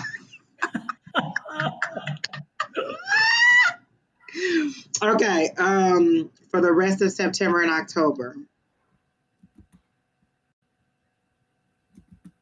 I literally heard no fluffy bunnies and no love lost for the rest of September and October. Like, I don't feel any highs and lows. I'm showing a 4. I'm showing stability. I don't feel like there'll be anything exciting happening. I don't feel like there is any big changes that are coming your way. Actually, for the rest of the year, it seems like you're going to ride out the rest of the year pretty low profile, with nothing coming up, and then look to the future or look to January for some new things. But I feel like you're wanting a new job and you're not really being proactive about it. You're just thinking that maybe it'll just drop down out of the sky, because they're saying you have to walk it out. You have to walk it through. You have to make it happen. If you want a new job, then because there seems to be some financial issues, or you're wanting to make a purchase of something. I'm getting that you want a large purchase, either a car or a house.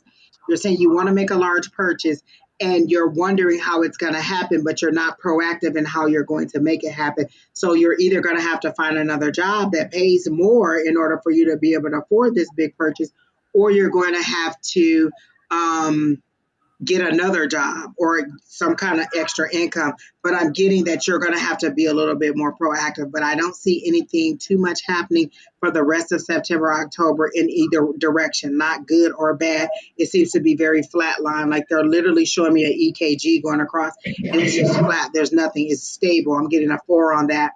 And then I'm getting that at the beginning of the year, there can be a spark, because they're showing me fireworks. It could be a spark, but it's all in you lighting the match. So here's the thing that can make the spark. But if you don't light the match, it's like having a whole bunch of firecrackers or fireworks and nothing to light the spark. So you have to be the proactive person. You have to be the fuel to light the spark, is how I'm getting it. And that's what I got for her. See, she said, yep. So is that yep in that you're trying to make a large purchase or finances or what? Because I don't get what the yep is. But that's what I got down. Dasher K, I don't think you were skipped. I don't know where you fall on the line. We'll figure it out if you were indeed in the line. We'll work on that. Dasher, how do you know you were after Andrea K? Because you're next in the list. Just because you see that, she said it's the house for her. Just because you see that you're the next person in the line on your platform doesn't mean that you're next. There's like 7 or 8 different platforms that Kina is filtering through. So we get them as they're filtered through on this one big platform.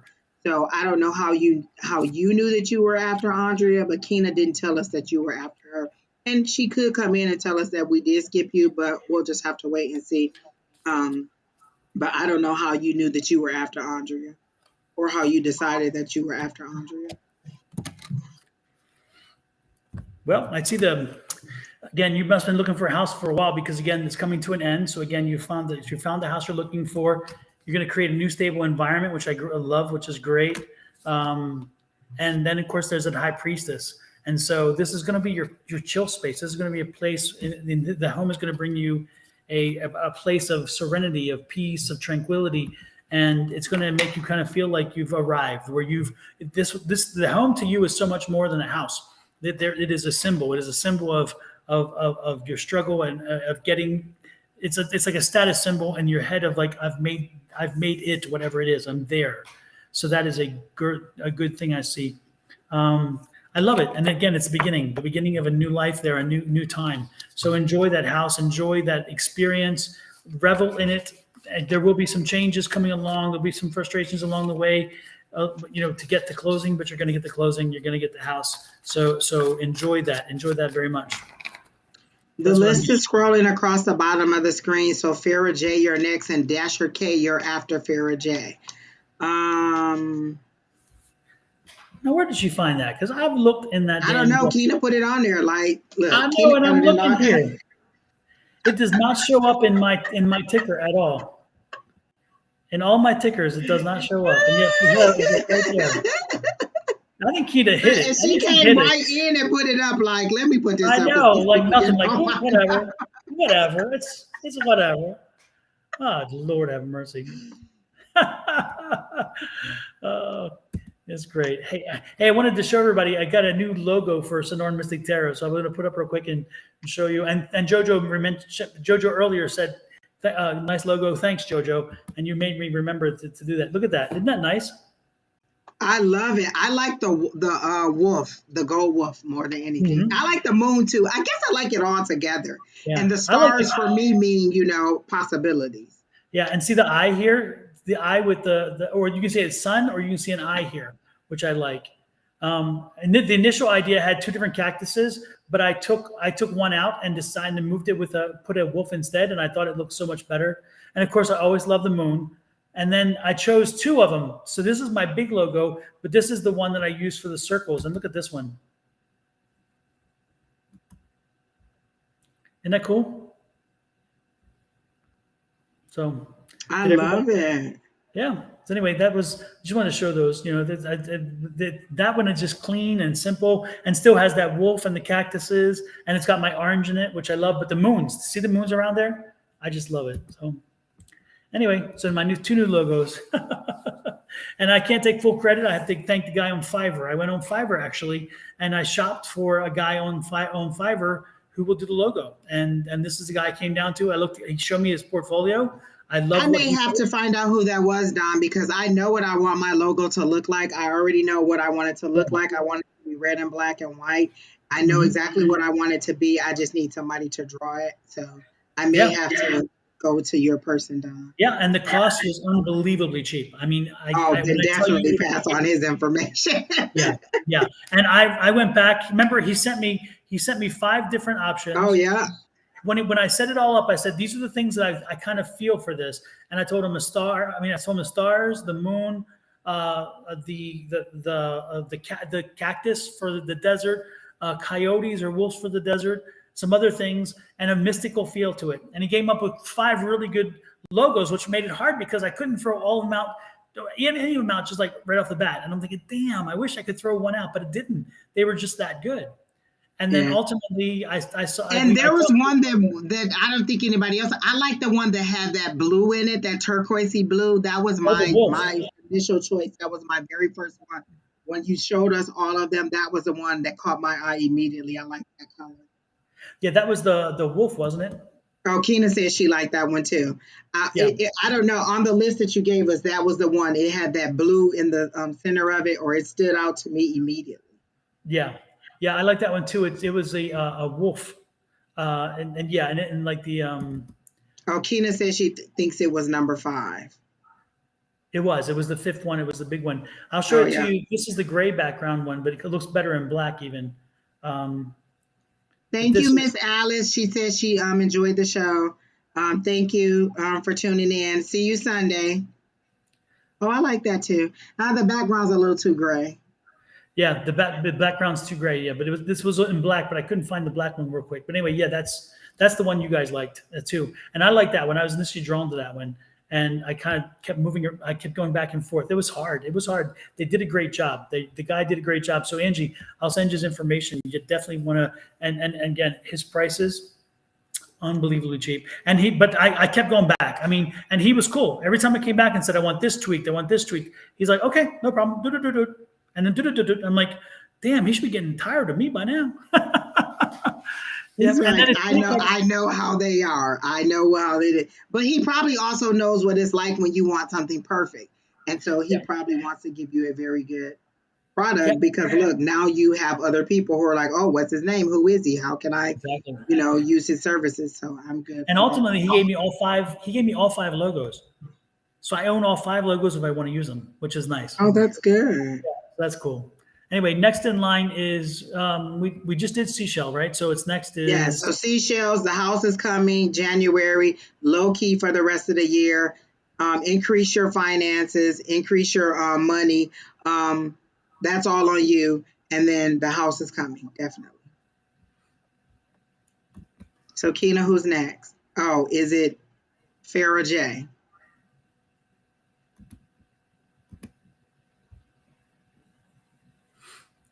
And then tell me and Don where you kept that list. I still can't find it. I look on mine and I can't see it there. Isn't that crazy? So it's Farrah J. You said, Uh-huh. "Hey, I I would would like like a to." reading.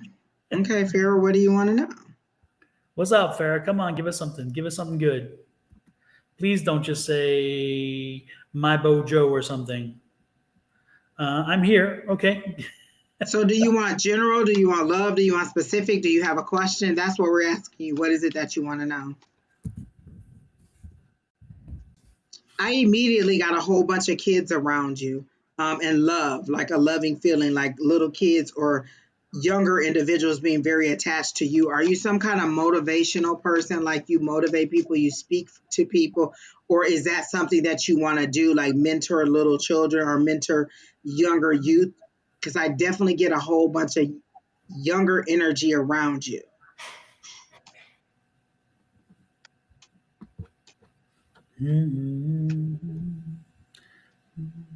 And I I'm think getting, there's a delay, so we just have to wait for yeah, her to I'm getting. respond. It's interesting because I'm getting the feeling of I get the song. You've lost that loving feeling. General and finances, and yes, her kids. Okay, so she wants general and finance. Okay, so are you thinking about becoming a mentor? Because I see you standing at a podium speaking to individuals. Like I could see you being like a counselor in the school. Like I feel like you felt like what we got. Again, Don, if this is who I think it is, we went to high school together. They are in Michigan. They Yeah. are. It's Okay, so definitely you got, I was waiting on you to say it. I didn't yeah, want to say it until you said it. So no, I they're think Michigan. if this is who I think it is, we went to high school together. So I'm thinking that you felt like we didn't get adequately counseled in our career area, and you could be very good at that. Like I actually see you doing that. And right now, the requirements, and not to say this in any kind of way, are not that high. Like they're desperate in need of people in the educational system. Like I was looking at online, and I think we still had like 25% of our people still needed, our positions still needed to be filled.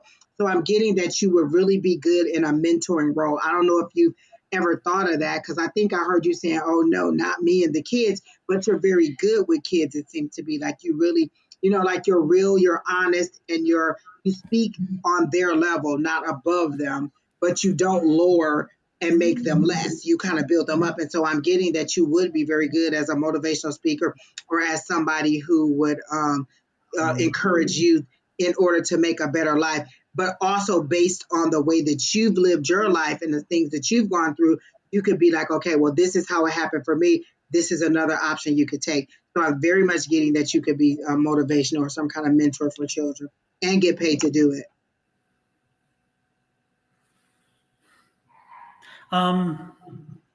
Again, I'm getting there's somebody here and they're singing, "You've lost that loving feeling." And it's your dad. Is your dad is crossed over. This is your dad. Selma, you are still on the list. Are you reading the bottom of the marker? It shows that you're on the list. You're next to the last person. We did not skip you. But it's interesting because again, it's your dad, and he's singing, "You've lost a loving feeling." But it's interesting because I'm getting the name of my aunt, and her name is Ruby, Aunt Ruby. So is his name Ruby? Because I'm getting Aunt Ruby, Ruby.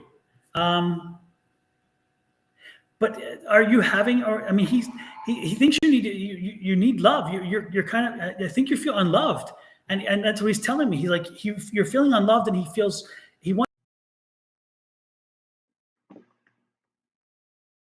loved. Is his name Ruby? I mean, it's like, it sounds weird name. What's Ruby? the dad's name, Farah? Oh, Rudy. Oh my God, you were right, Dot. It's Rudy. R-U-D-Y. Okay. Yeah. Well, I had to be okay because my aunt was Ruby, Aunt Ruby. Wow, cool. Well, he's here and he's telling me that you need to hear that you are loved because, again, you've lost that loving feeling. You give so much to so many. He tells you give so much and you are loved. So he wants you. Your dad is telling me you are loved and that he's here. And wow, it's funny because I'm seeing.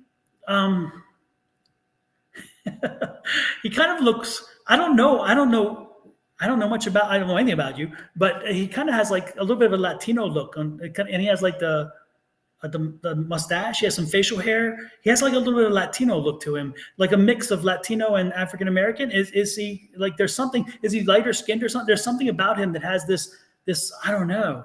It's interesting. But anyway, he's got a nice smile, but he really wants you to know that you are loved and that you give so much and people do recognize you and they love you. You need to hear you may have lost the loving feeling, but you're not lost and you are loved. You are loved. Okay.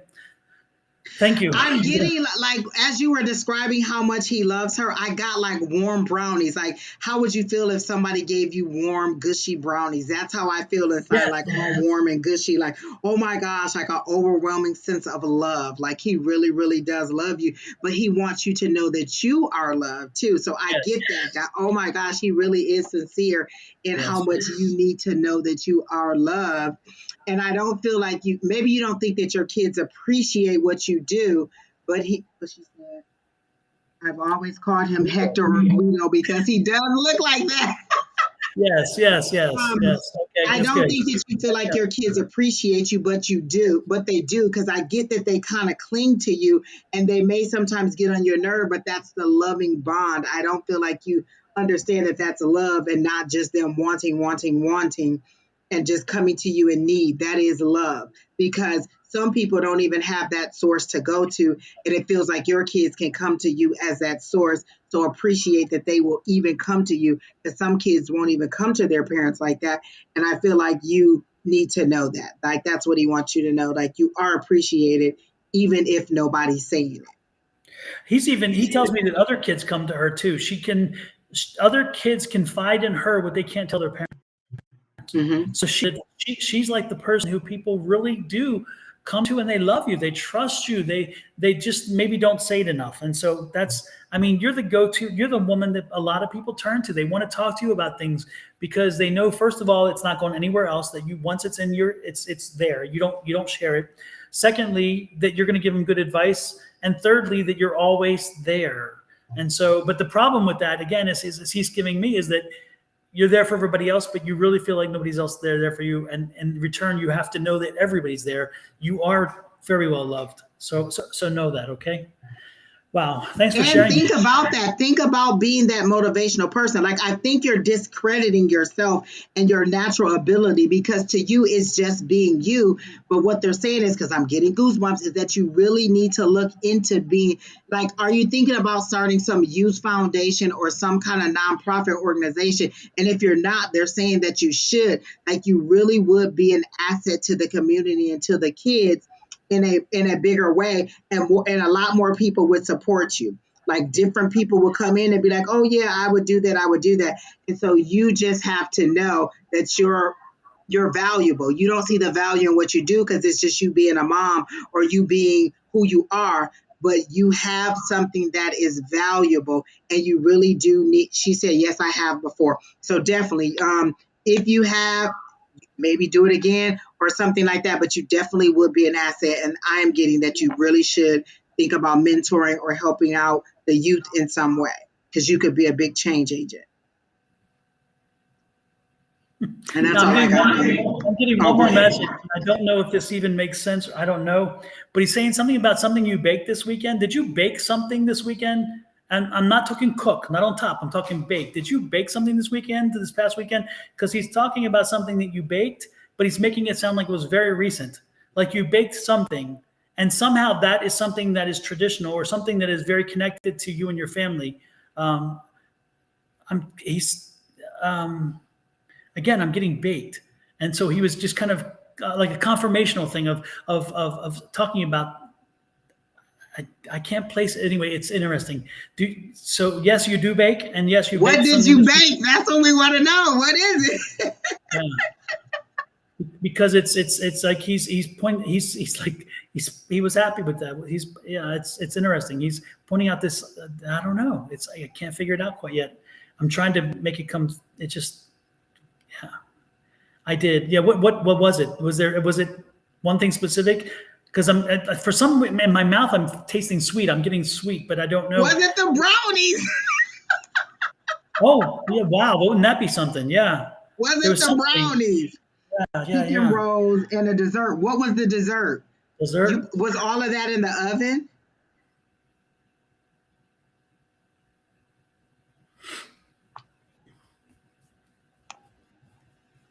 See, I don't And the bake. reason we're asking, Farah, is because it's confirmation. Like, this is confirmation so that you know that we really are talking to your dad, because all of this could just be coincidental. And so when we give you clues like this is just confirmation for you to know that we really are talking to your dad. Yep.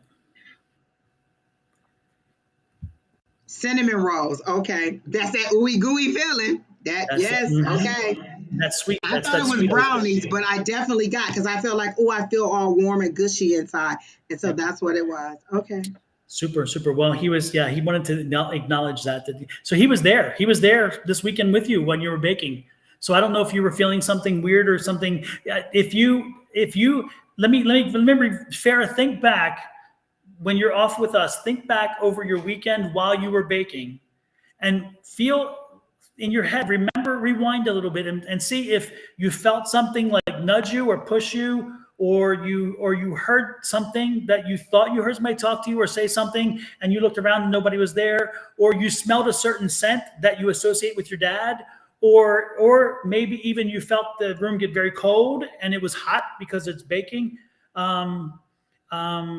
Anyway, whatever it is that do me a favor and think about those things.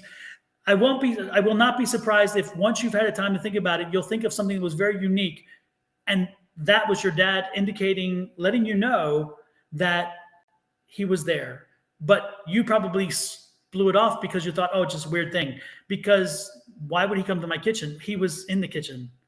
I felt very Is there calm. something about washing a car too? Did he teach you how to wash a car, or something about washing a car? Like, he seems to be present a lot, and he wants you to know that he sees your life currently. Like, you think that when he passed, he no longer was available to you, but he wants you to know he's in your current life and that you can communicate with him. You can interact with him. And he seems to be a part of your current life. But there's something about washing a car that I'm getting. Oh God, Don, you done made it really hot in here. Now I'm all extra hot. Don't blame me. Like my arms got really, really warm. Guido. So I'm feeling like something about washing a car or something with a car. Like did he teach you something about cars? I got washing a car, but maybe it was something about auto repair or something about how to do a car. Like he seemed to want to empower you to be a very independent woman and not have to depend on a man.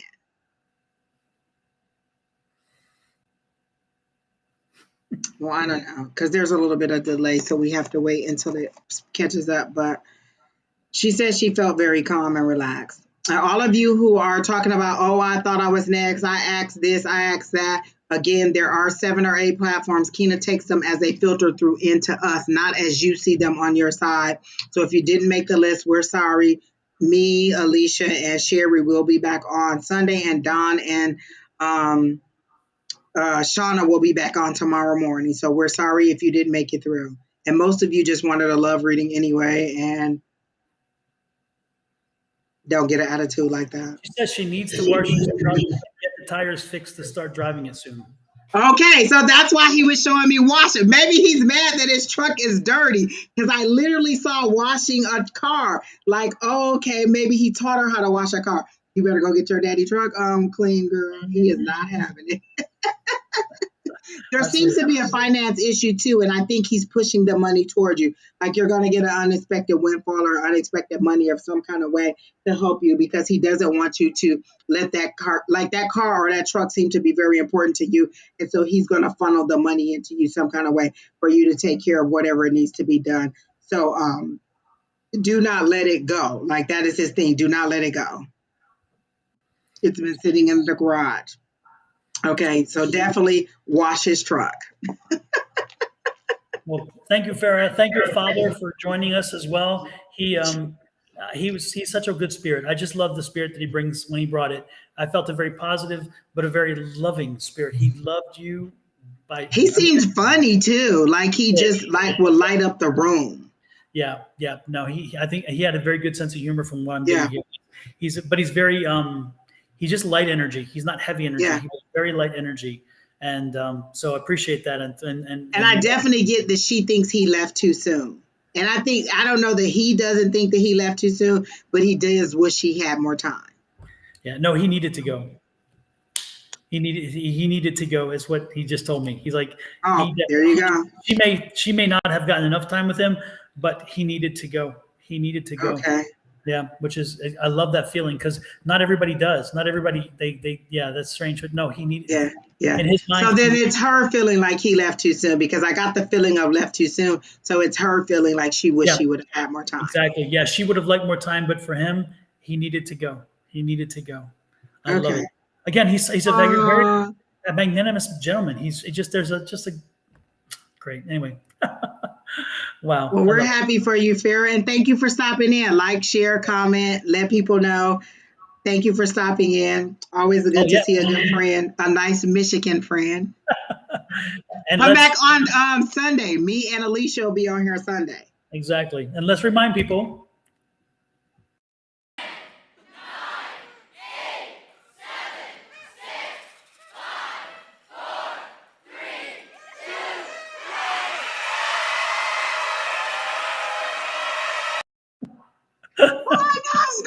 I love that. You are like a technical genius. I just have to do something. Next is Dasher K. It's like a commercial break, Don. Exactly. Oh, look, that's our affirmation, Don. We're gonna get sponsored. Somebody's gonna do commercial breaks. I'm with it, Don. We're in there. We're in there. Sponsored. There you go. Absolutely. I love it. We're going to speak that into existence. Exactly. Okay, Dasher K. Dasher, are you still here? Because you were very adamant that we missed you and we did not miss you. And now you're up. So I hope you're still here. Oh, yep. He said he's still here. He's here with Dancer, Prancer, and Vixen. A general read for Dasher. Dasher and Dancer and Prancer and Vixen. Now you got me all in the holiday mood. You know what I can't wait for, Don? Hallmark to start their holiday movies. You know the one I've got to watch I always love is the Claymation Rudolph.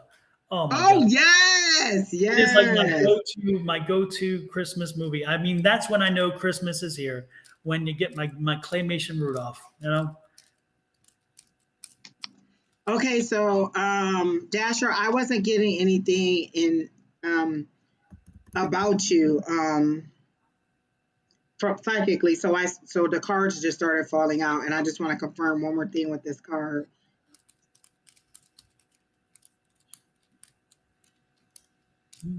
Okay. Okay.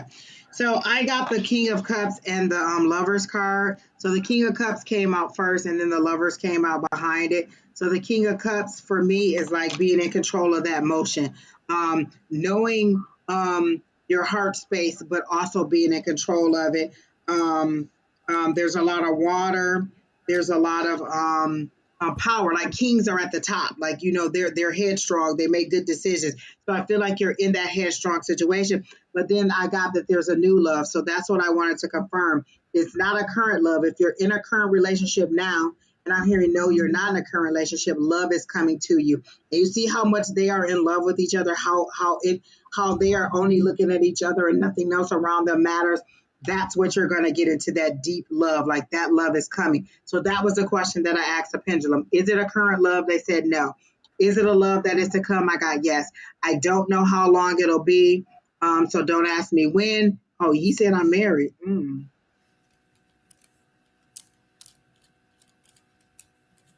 What? I got, because I asked, let me ask again. Is this the current love for Dasher? And I'm getting a no, it's not your current love. And so then I got, is there a new love coming for Dasher? And I got a yes. So I don't know if it's going to be a renewed love, but I got that it's a new love. It's not your current love, and I don't know if you're having a I don't know if you're having any situation in your marriage, and it does. Okay, you are a woman, and I'm getting a strong masculine energy. Like, so are you like more the decision maker in the household or the head of the household? But what I'm getting is that you have a very strong personality, and I don't know if you're having issues in your marriage, but I'm getting, and just because I said King of Cups doesn't mean that you're a male. It's just me that you're in that strong male, that kingly energy. So these cards are not gender specific. It's just the power that goes with them. That's what I'm saying. And so I asked, you saw me ask several questions. So I'm not getting that it's your current love. And so I don't know if you're having any issues in your marriage or anything like that. And I can't tell you how that'll go. And it could be the renewal of love for you, or that that your marriage has a new spark to it. But I'm getting a new love. So maybe you get a rejuvenation to your current love. So that could be it too. But I got new love. So that's what I'm getting regarding your relationship. And that's all I got now. All right, I was being over here. I was distracted with movie information. Jojo and I were sharing information about movies we like for the holidays. Oh, The Family Stone. Yes, I love that movie. Have you seen it? No, I have not. It is Diane Keaton. Anything with Diane Keaton, I'm in love with because I love Diane Keaton. And then it's Diane Keaton Doesn't she have a new movie out now? she does, yeah. And it's kind of like that where you switch with a younger version of you. Yeah. Yep. But it's the opposite. The younger girl turns into her older self. Okay. Yeah. I'm like, okay, there you go. Yeah. So I love Diane Keaton, and it's also oh man, there's so many. Sarah Jessica Parker. There's a number of them, and then a lot of good actors and actresses in that movie. And one of the Wilson brothers, the dark-haired brother, he's in there. No, the blonde-haired brother. The blonde-haired brother. Anyway, it's a good movie, and it's a Thanksgiving themed movie, and it's so wonderful. And there's a strong scene in that movie that blows me away, and it's Diane Keaton at her best. That one scene is so strong, and Sarah Jessica Parker plays off her, and it's just Craig Nelson. Yes, Craig T. Nelson. He's the father, and Diane Keaton is the mother. And at the end of the movie, you will be in tears. I guarantee it, but tears of joy as well. I'm sure you. It's wonderful. But man, And then when I just there's a scene where a fork goes flying, and you can't. That scene is like amazing. Yeah, Luke Wilson. Yep. And what's the dark haired guy? The dark haired guy that is the older brother. He's great. Anyway, it's really Meet Me in St. Louis. You know what? Remember how I was doing somebody's reading and I kept getting Meet Me in St. Yep. Louis. And now JoJo is saying that's a good movie to watch. Yeah. That's the movie that Jennifer Hudson told Sarah Jessica Parker to look at in the Second City movie. Yeah. Mm-hmm. Yep. And then Dermot Mulroney was the dark haired guy. And then the youngest sister in the show is good. I mean, just such a good movie. It really is. And check it out. You'll love it. The Drapes. Oh yeah. Yes. My ear started to burn while, and it said that Dasher isn't seeing the situation, or she's not being honest about the situation. Like, you know what the situation is, and what I'm telling you doesn't seem new to you. You're just surprised that I was able to tap into it. Like, you know what the situation is, and you know where this is going, is how they're giving it to me. You're not being honest about the situation, is how they're telling me. But you don't have to tell me any more about the situation. I don't know who may be online, but they're saying you know more about the situation than you're wanting to admit to, and you're surprised that I got that. Never liked that card. When you talk about relationships, not so much. Not a good one. And then starting over. And then they just showed me the writing on the wall, and they actually showed me the Destiny's Child CD, Writing on the Wall. They're saying listen to that because those songs will be relevant to you right now. The Say My Name, that song, and if you leave, something about if you leave her, I'll leave him. So there seems to be that CD, and those songs seem to be particular to what you need to listen to. The Writings on the Wall by Destiny Child. That's an old one. How about to the left, everything you own in the box to the left? That is one of my favorite songs. Like, I have a playlist, and all my playlists has some Beyonce on it. And when that song comes on, I don't care when, I always love that song. And I always say, she just says little things, and it actually stings if you think about what she did. Yes. But she doesn't have to be mean. She doesn't have to cuss. She doesn't even have to be nasty about it. Just a little thing. All of your stuff in a box to the left. You know what I'm saying? Like, take that with you. And it stings, but it's a great, Yep. And it's interesting. Every time when I sing that song, I got to, it's to the left. Do you know that Neil wrote that song for her? They said Neil wrote that song for her. Oh, is that right? I didn't know that. Yes, I thought she wrote it, but Neil, either she said it or Neil said it. Well, it's interesting because I had, when I lived in Houston, we were a dear friend of mine we were good friends, her and her partner, and were good friends. And then they had a kind of ugly breakup, right? And so she came to live with us for a little while, and that song had just come out.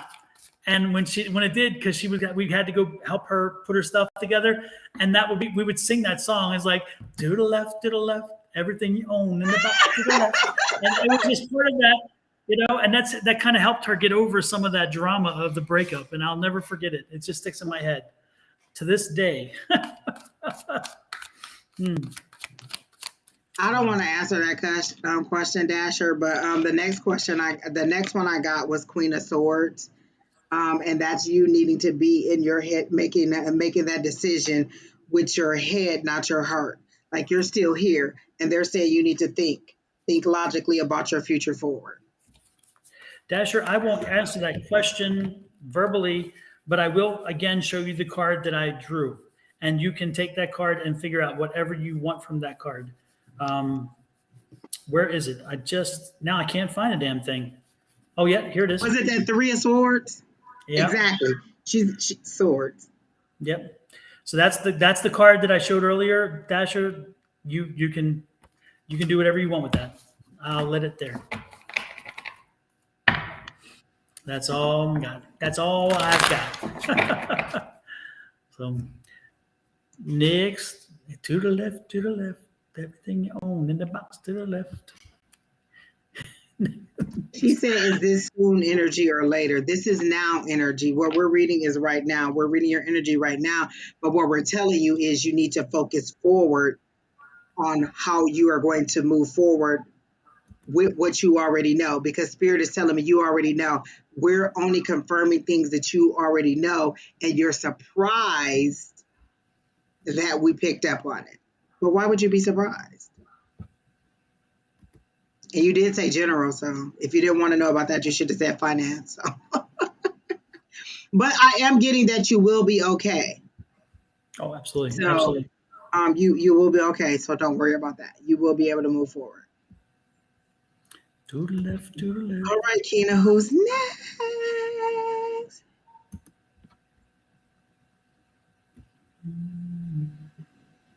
Come to class Tuesday night, Sarah Lynn, and we'll give you some insight. I mean, we can help you walk through your spiritual journey, like, help you to understand maybe what you're going through. But that is one thing you could do is come to class on Tuesday nights at 6:00 Pacific Standard Time. And then she said, I was hoping I can get some insight. Like, what is it that you want to know? Like, are you hearing, seeing, feeling? Like you said, some insight. What does that mean? What is it that you really want to know? Because I am getting that you are receiving. You just don't understand what you're receiving. I'm getting scattered images that are kind of like scrambled, and you don't really know what to do with them, or you see what they are, but you don't know how to interpret them or what they mean. So I am getting that. And then I don't get that you're hearing anything yet, but you are seeing images and you're not sure why you're seeing those things. Where am I at in my journey? You're at the beginning. You're at the beginning in acknowledging that there's even a journey. Like, they've been trying to get to you for years, but you're just at the point where you're acknowledging that there's even a journey to take. So it's like you've missed everything. Everything has just gone past you just like this, and you never saw it coming. You never saw anything. You never received anything. And what they're saying is you're just getting to the point where you're understanding, like, wait, there's something outside of me. There's something beyond me. There's something beyond religion. There's a connection that I can have one-on-one. And so you're now acknowledging that. And so then it gets kind of scary, because it's like, wait, is this real, or am I going crazy? You're not going crazy. It is real. You are receiving this information. Now it's just about you sorting through and figuring out what it is. You can do that many ways. You can journal. You can ask questions. Just specifically ask, what is it that I'm seeing? Why am I seeing it? What am I supposed to do with it? Just as easily as you ask us for insight on your journey, you can ask your spirit team for insight on your journey. What am I seeing? Why am I seeing it? What am I supposed to do with it? What direction should I go? Journal about it. Talk about it. Listen to music. Listen to meditations. Like, we do a meditation, or the last couple of weeks we've done a meditation before the class. And even if you don't want to go to class, you could come and do the meditation. And in the last meditation, Don guided us to our gatekeeper on our spirit team. So you could have come to class, you could have done the meditation, and you may have met your gatekeeper. And then before that, we did a different meditation where we just met one of our spirit guides. So you are welcome to come to the class. In order to come to the class, you would email, Keena, can you put it up? Advice at Sonoran Mystic Tarot, and then Don will send you the link. So that would be a way to kind of get a little bit more insight, because we can't really go into detail about it. But what I am getting, yes, you're receiving. No, you don't understand. And you're just now even getting to the point where you're believing that there is something beyond what you already knew. So that's the email address at the bottom, advice at sonoramystictarot.com. Send email and just say Tuesday's class, and then you'll get the link, and it'll have the time in there. It's usually 6 p.m. Pacific Standard Time, and it's a private Zoom link, so only the people who receive the link can attend the class. And we don't record. We just kind of share our experience. We practice, we ask questions, and we just kind of talk and walk through our journey together. We also have a private Facebook group where we share information. We share motivational videos. We share resources. We share, just funny things. We help each other out. We do readings on each other. It's just a great community to be a part of. And so if you really want to know about your journey, just come to class. And it's free. That, I guess I should have said that up front. It's free. We do it just because we love it and we want you to have, the same great experience that we're having. Absolutely. Absolutely. And again, everybody's welcome, no matter on your experiences or not.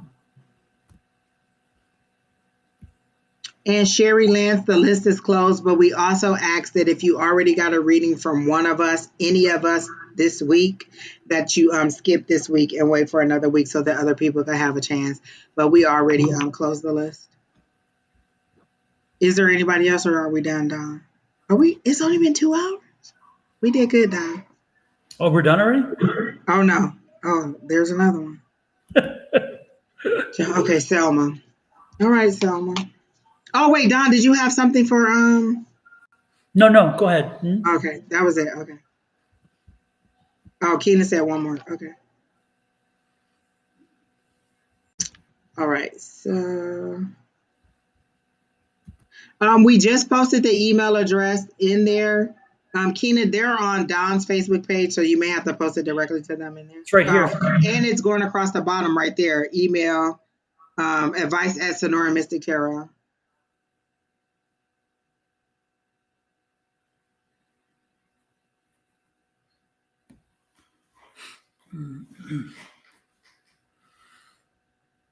So Selma changed her question, Keena. It's a more in-depth question.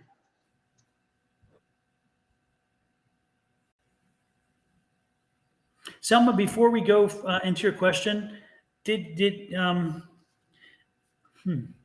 you lose a child over this year? Did you lose a child this past year? I'm getting even more recent than that. I'm getting there's a baby spirit here, and there's somebody, and I'm not sure it's you, who lost a baby like within the last 6 months, maybe a year, but I don't think so. I'm thinking 6 months. And it was a young child. We're not talking adult. We're not talking teen. We're talking a very young child. We're talking and it could have been even, it was a baby. It wasn't 3, 4, 5. I don't think so. If it did Selma, if again you're here because you just posted, did you lose a child in the last 6 months?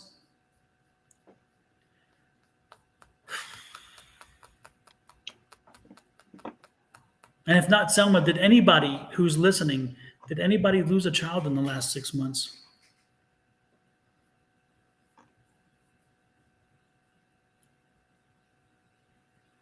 I wondered if you overwhelmed her with emotion. She said, no, I didn't lose a child.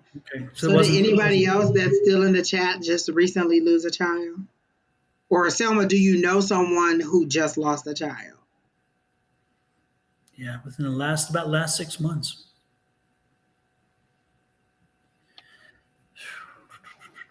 We can continue on. No need to wait. As far as she asked about her manager, what they showed me was iron sharpening iron. I think he sees that you're a strong worker, or you're a strong employee, and I literally heard iron sharpening iron. So I don't know if even if he is not being nice to you, he's definitely making you a stronger person. You may see it as like, oh, always pointing out mistakes, always criticizing me, but it's also making you more aware. All the things that he's pointed out to you, I bet you have on a checklist, or you're like, oh, let me make sure that, let me make sure this, let me make sure that. So regardless of whether he likes you or not, I feel like he's sharpening you and making you a better employee or a better person. And then I'm seeing that it's all a part of like a divine plan. And I know that sounds a little bit cliche, but they're showing it as steps in the process. So this is how you get sharp and get on your own. But I'm seeing you go off on your own where you don't need to be under anyone. You're able to do this on your own. So that's what I'm getting, is that even if regardless of whether he does or does not like you, he's sharpening you And two, I see you moving out on your own eventually. And I'm not going to say immediately, but as you get a little bit of experience or some more knowledge. She said, my friend lost her son. Was that within the last 6 months? And was it an unborn child? Like, was it an infant child, Thelma?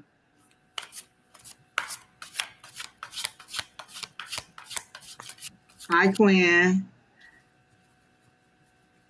Hi, Anthony Ross. I don't think that you're on the. So when you Selma, when you said that you're at the right brokerage, are you a realtor? Is that the brokerage you're talking about, or are you a finance broker? I mean, finance person with a broker. Which are the two are you talking about? Are you are you a realtor?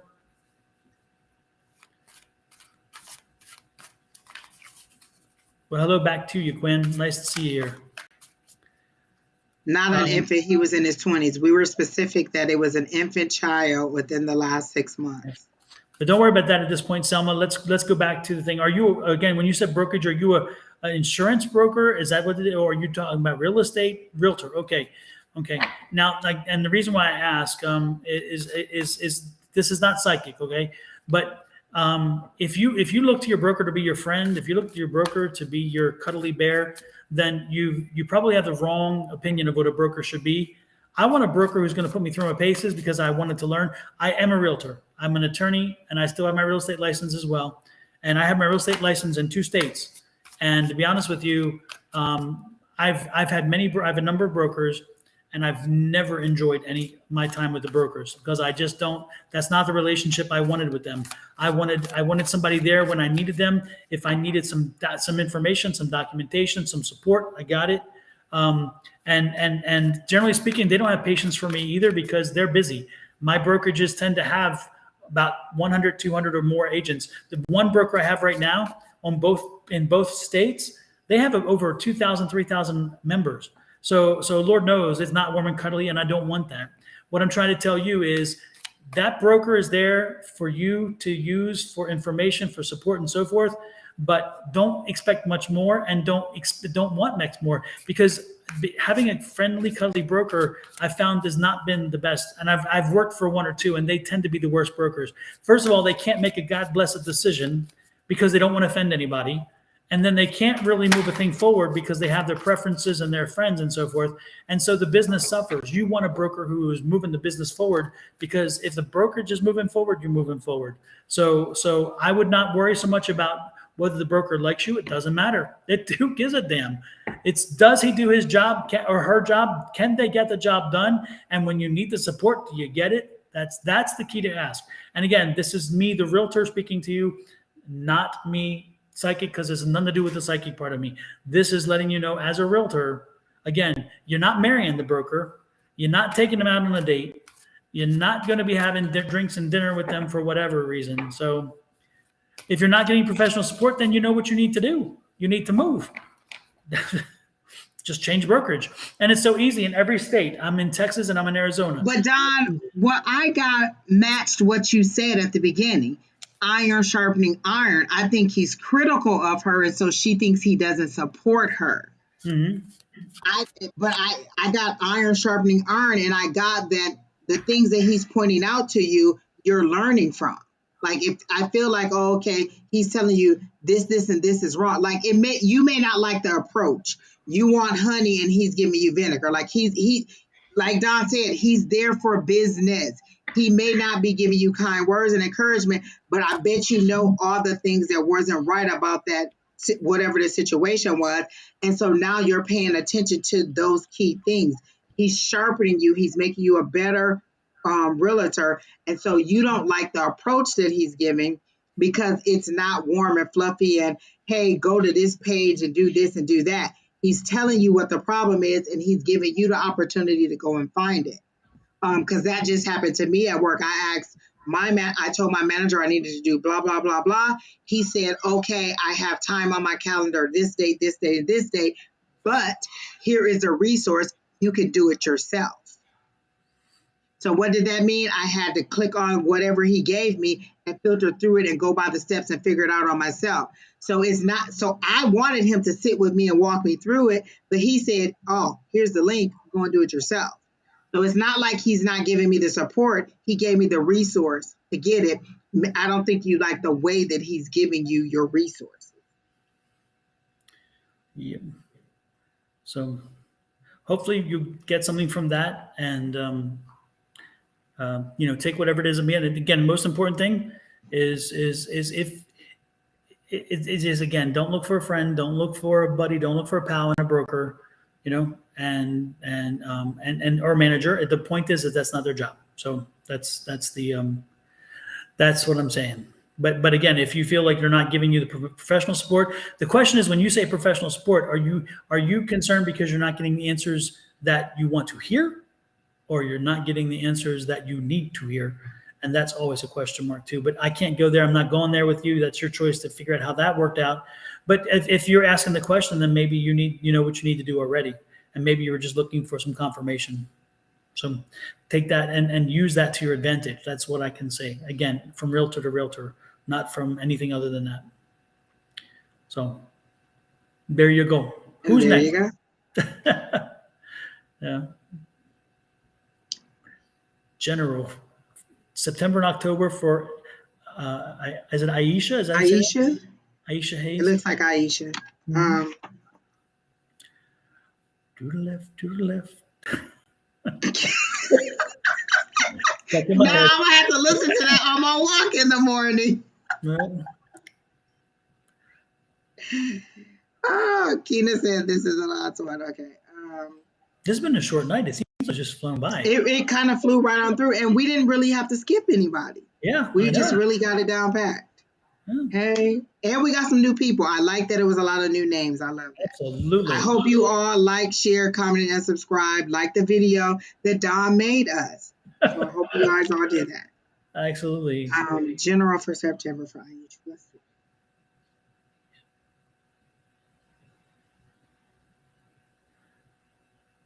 I literally heard, because I reread your question and then I reread it in my head. I got, don't sweat the small stuff, and they saw you riding a wave. Like, you're not high up at the top of the wave, but you're not at the bottom about to fall. You're right in the middle of the wave, right in the sweet spot, I guess, I don't know anything about surfing, but you seem to be in the sweet spot in the image that they're showing me. So I'm getting, because they're saying don't sweat the small stuff, you're right where you need to be.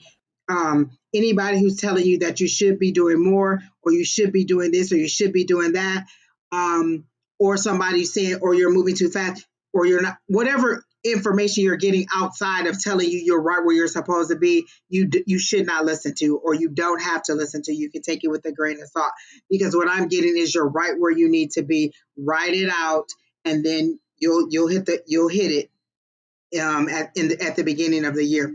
This is literally just seems like a time to just kind of write it all out. Like, I feel like you did, excuse me, a lot of heavy work at the beginning of the year, or you've been really, really busy, and this is kind of a little bit of a slowdown. And so they're saying, don't sweat the small stuff, ride the wave on out through the end of the year, and then at the beginning of the year, I'm feeling like it'll pick up for you. So that's what I got.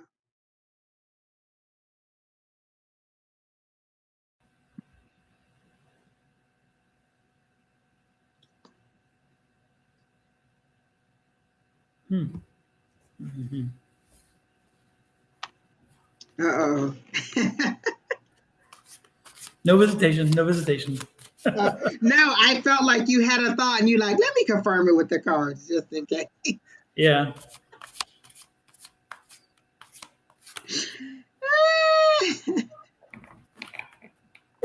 Aisha, does any of that sound about right, though? Because you just said thanks.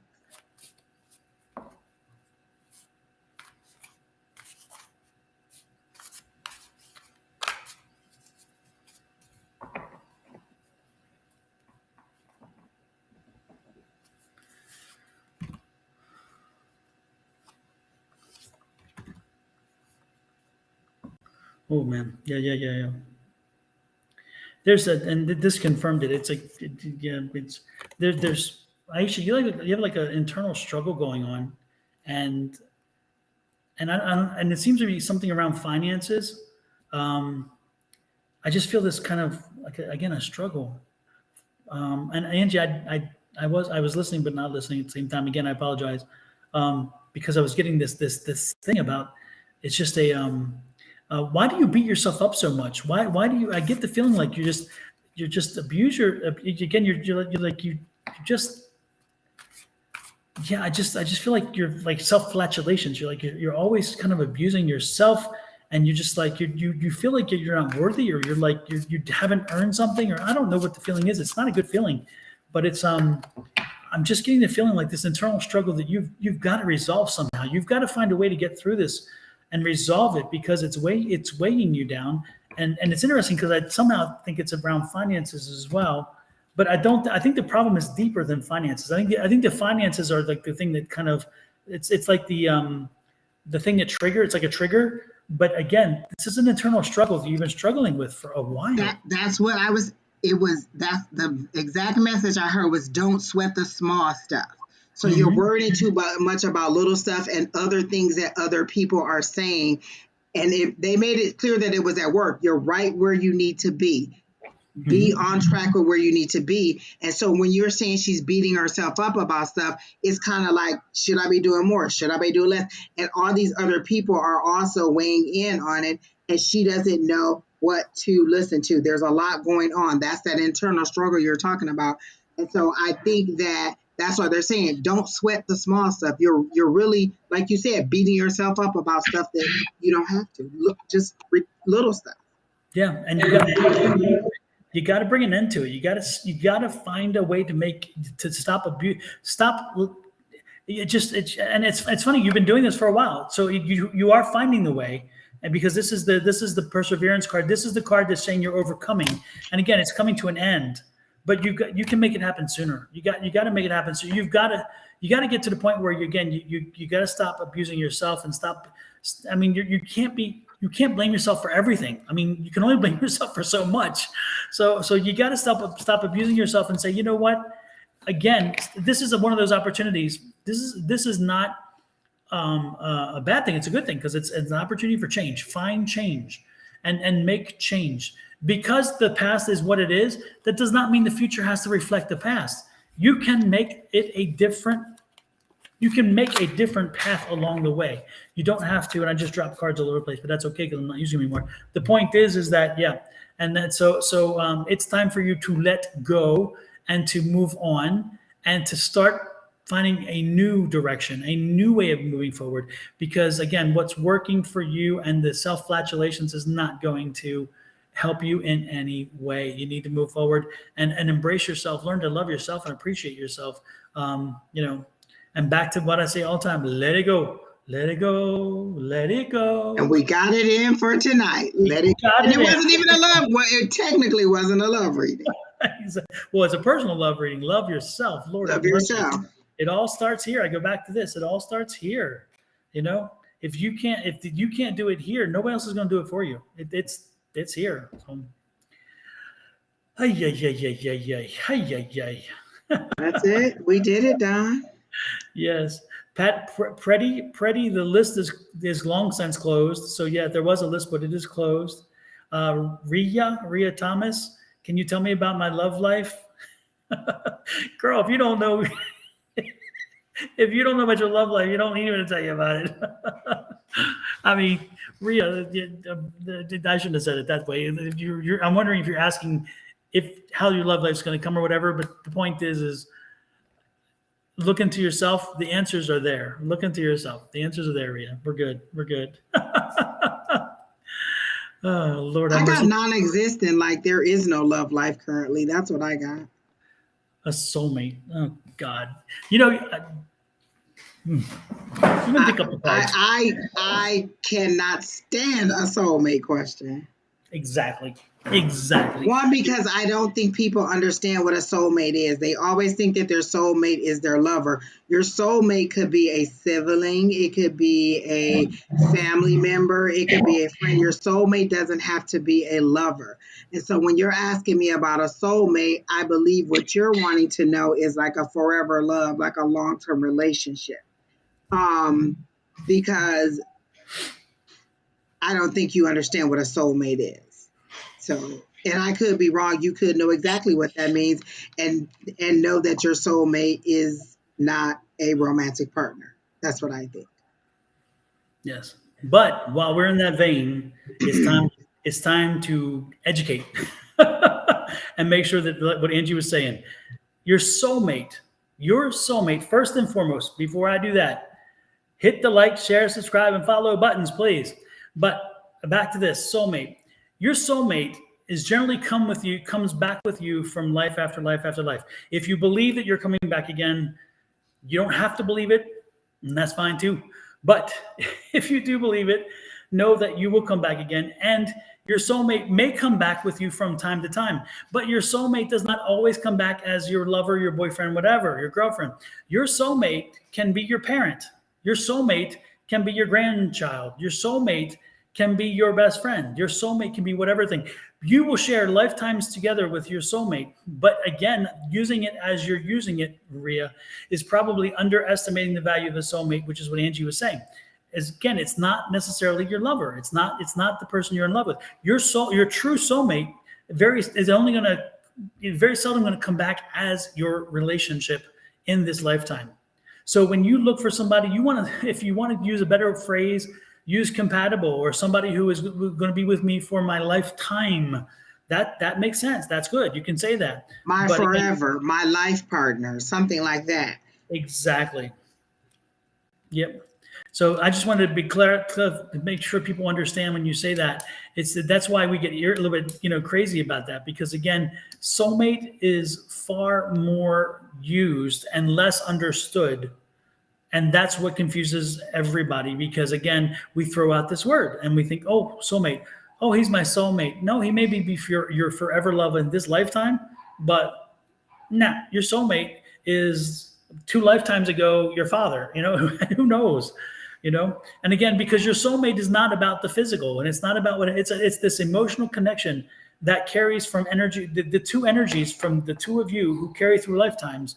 So that energy stays there. It's not about just this physical kind of, we're married, we love each other, we're in love, we're soulmates. Not so much. Yeah. So, yeah. Anyway, Angie, your hair looks great right now. Oh, thank you. All the curls are falling, so now it's just kind of, a little bit of zhuzh right here. Oh, wait a minute. We got to also do the at Oprah. Everybody at Oprah, so Oprah know that we are live and that we are here and that we are providing a service, because we are going to be on TV. Every time Don and I put the affirmation up, Don, so everybody can see the affirmation. Oh, let me pull it up. Yep. Every time Don and I get on a live, or anytime I get on live with anybody, I cast it to my TV from YouTube or whichever platform so that I can see me on TV. That is me telling the universe, affirming that I want a talk show, that I want to be on TV in some kind of way. So I always put it out there for the universe to know. When I tell y'all the universe got enough list of things that I want, that is on one of my lists right there. When I tell y'all to add Oprah, I'll be serious about it, because I need Oprah, Harpo Studios, or Tyler Perry or somebody to see us so they can put us on TV so we can do what we do for a bigger platform. Healing. It's all about healing. Oh, thank y'all. Look at all the at Oprahs. I love y'all. Thank y'all. We do. We appreciate it. All right. And don't forget, tomorrow morning, I will be back here with Shauna, and I'm going to show a little preview of that one too with my little new technology. Here's my commercial. Oh, okay. Do it, Don.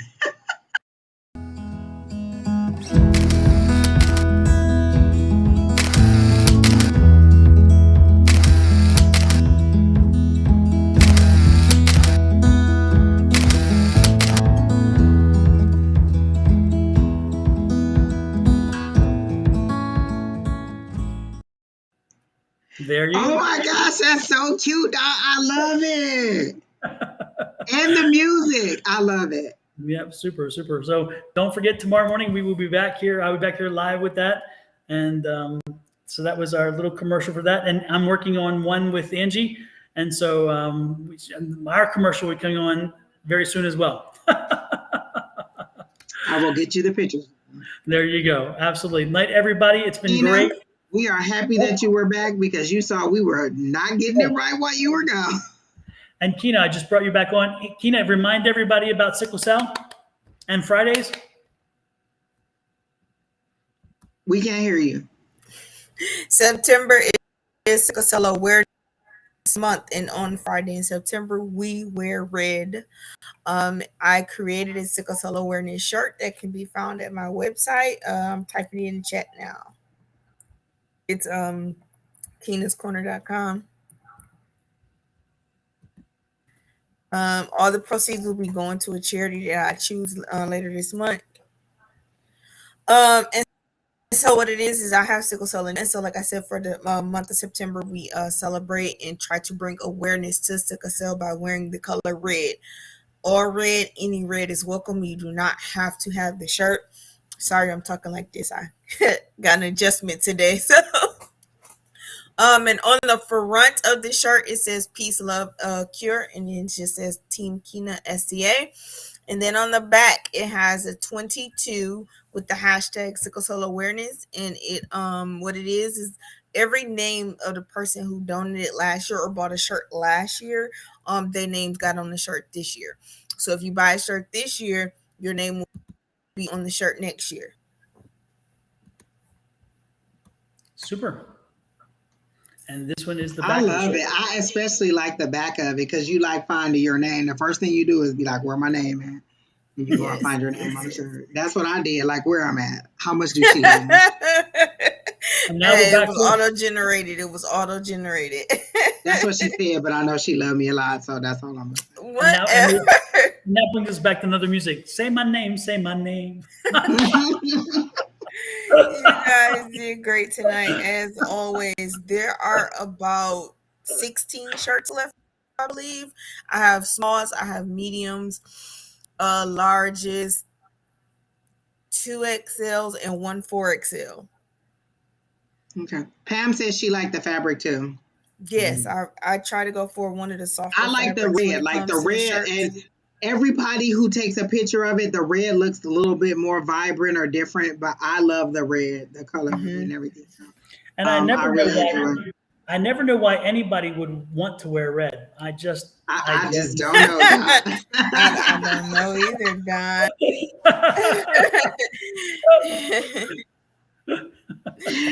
Oh my God. Yes. Well, yeah. And it's about to be that time. I debate on wearing it on Wednesdays during our live, and then whether I should wear it on the weekend. But I'm like, well, if I wear it on Wednesday, then I don't know. I guess I can. Fridays or maybe are fine. I already do post my picture, but sometimes I think about whether I should wear it on Friday. Linda, I will definitely look into potentially V-necks next year, because a couple people have asked, and I kind of just want to switch it up, because I actually took one of my extra shirts and cut it up myself and had it off the shoulder, so I was just out here playing around with shirts. So I definitely will look into V-necks for next year. Absolutely. Cool. And I think I already have the design for that one, so, and you already know that your name will be on the back, so. See how much she loved me next year. Oh, Lord have mercy. It'll be the smallest space possible. She's like, okay, Angie, you made a fuss of it this year, so I'm going to make it small next year. I'm just going to spray paint my name over the whole 23. Exactly. Yes, I usually try to go for the brightest red and or the nice cherry red that they have when I pick out the red. It's usually like the cherry color red that they have, I think is what it's called. I can say that I've washed it a couple times and it hasn't lost its red. It's popping red color for me, so I do like that too. And that's important too, because some reds will quickly fade away. They'll kind of lose that edge of the color. You still get the red, but not that edge. And so even the one from last year, I believe, is still pretty vibrant too, isn't it? Oh yeah, I still have that one too. Yes, most definitely. Yeah. So I'm about to have a nice little collection of them. Yeah, that's how I feel. It amazes me every day. I have other ones coming, but right now I'm kind of just able to really being pushed to do the sickle cell awareness ones. And so even if you just subscribe on the website to see what's coming in the future, you'll see a lot more from me. But right now it's just a sickle cell awareness shirt. Super. Well, with that said, we are out of here. Good night, everybody. Keena, thank you so much for keeping the crowd at bay. I did my best. I really do not know why you could not find that list on the back in because it's pinned there, Don. I don't know what you do, but I don't I know want to either. know how you kept up the list and was going to get Kimura and typing it to me. That's what I want to know. Yes, that's amazing. um, I I was just doing it. Let's just And say that. remembering who is on the list, I mean, it's like Lord have mercy. That was amazing. Well, I kind of remembered the next couple. I knew like the next two or Yeah. three people that were coming up, so that's kind of what I had to keep up with. But then I was winded a little bit and see the tickler because Don had took it down, so I had to rewind the video to when the tickler was up, and I was looking at the Oh, names, and then I was able to tell you guys who was next. Look, now we know the we trick like, to I play. know she put it up, but where is it? We couldn't figure out where it was. And so Don, and I'm like, well, I know Don know where it is because he told me how to even do the little thing. Right. I I said, don't know why it wasn't showing up. Maybe, I don't know, maybe it's just that it was saved on my side and not his too. But is it a usually I thought it page was. two? Because that got me one time too. I had pins. I had so many of them. There was a page two. Hmm. I don't think So so. I Well, don't know. I've removed it now since we're done. I deleted Yeah. it, but it was still there. As soon as I came back, I just showed it up. So I don't know what you. Right, and we was like, hey, she back, and she went right to it. Like, there's a list right there. It's because you're special, Tina. It's because you're special. Of course, I Hi, try. Tiffany Tinsdale. Thank you. She says we are beautiful people. Thank you. We are. Hello, We are. hello. Thank you. And Linda said Kina is just awesome. Absolutely. Yes, thank you. Thank you. Well, good night, Thank you. I everybody. Again, try. don't forget tomorrow morning I'll be back here at 7 a.m. Pacific Standard Time, 10 a.m. East Coast time, and then Angie, you're back on Sunday, yes? 3 p.m. PST, Pacific 6 p.m. EST. Eastern. Yes. And with you tonight, this time coming is who? I think it's Alicia Sherry. and Sherry. Oh, so a double header there. Yeah, yeah. Wow. Ladies' night again with Kina in the background. So all ladies, because no other man will volunteer to come on. So Well, I think that Uh-oh. Keena's gonna have her handful because not only is she gonna have to keep the audience in check, she's gonna have to keep the three of you in check. Oh, wow. I think that mainly FYF her. will I be don't know who flying. worse, her and Alicia or her and Sherry. Like Yeah, I don't What know. are Because they you both be talking? in the background talking a whole bunch of stuff. So I What are you don't even talking know about? of that combo who is the worst. And all three of them together probably is about to be a lot going on. that's gonna be a It's lot of about to be energy. fun. Lord, have It's going to mercy. be I fun. can't wait to watch. I cannot wait to watch. So I will be watching Pam, for we are sure. You know trying to what? talk I love Lewis Don into in the doing it. chat. I love Don in the chat because he's funny in the chat. Well, Yes, I feel he is. unbridled. I feel like I can actually say what I want when Right, we that's what I was gonna say. Listen, if y'all want to see Don, like for real Don, come in, come in yeah, on Sunday and then be in the chat on yeah. what and see what Listen, happens. and That's he what. be on all the platforms. Like, no, he be talking to everybody. No. I love it. I love it. I love it. I love our whole group in the chat. They get right with it, and I cracks up They every do. time. Yep, Yeah, we it's have a a lot of family. It's a fun. family, that's for sure. I love it. I love it. I Well, All good night, right. Well, let me everybody. go find me a snack, and I'll see y'all in the morning. Don. Adios.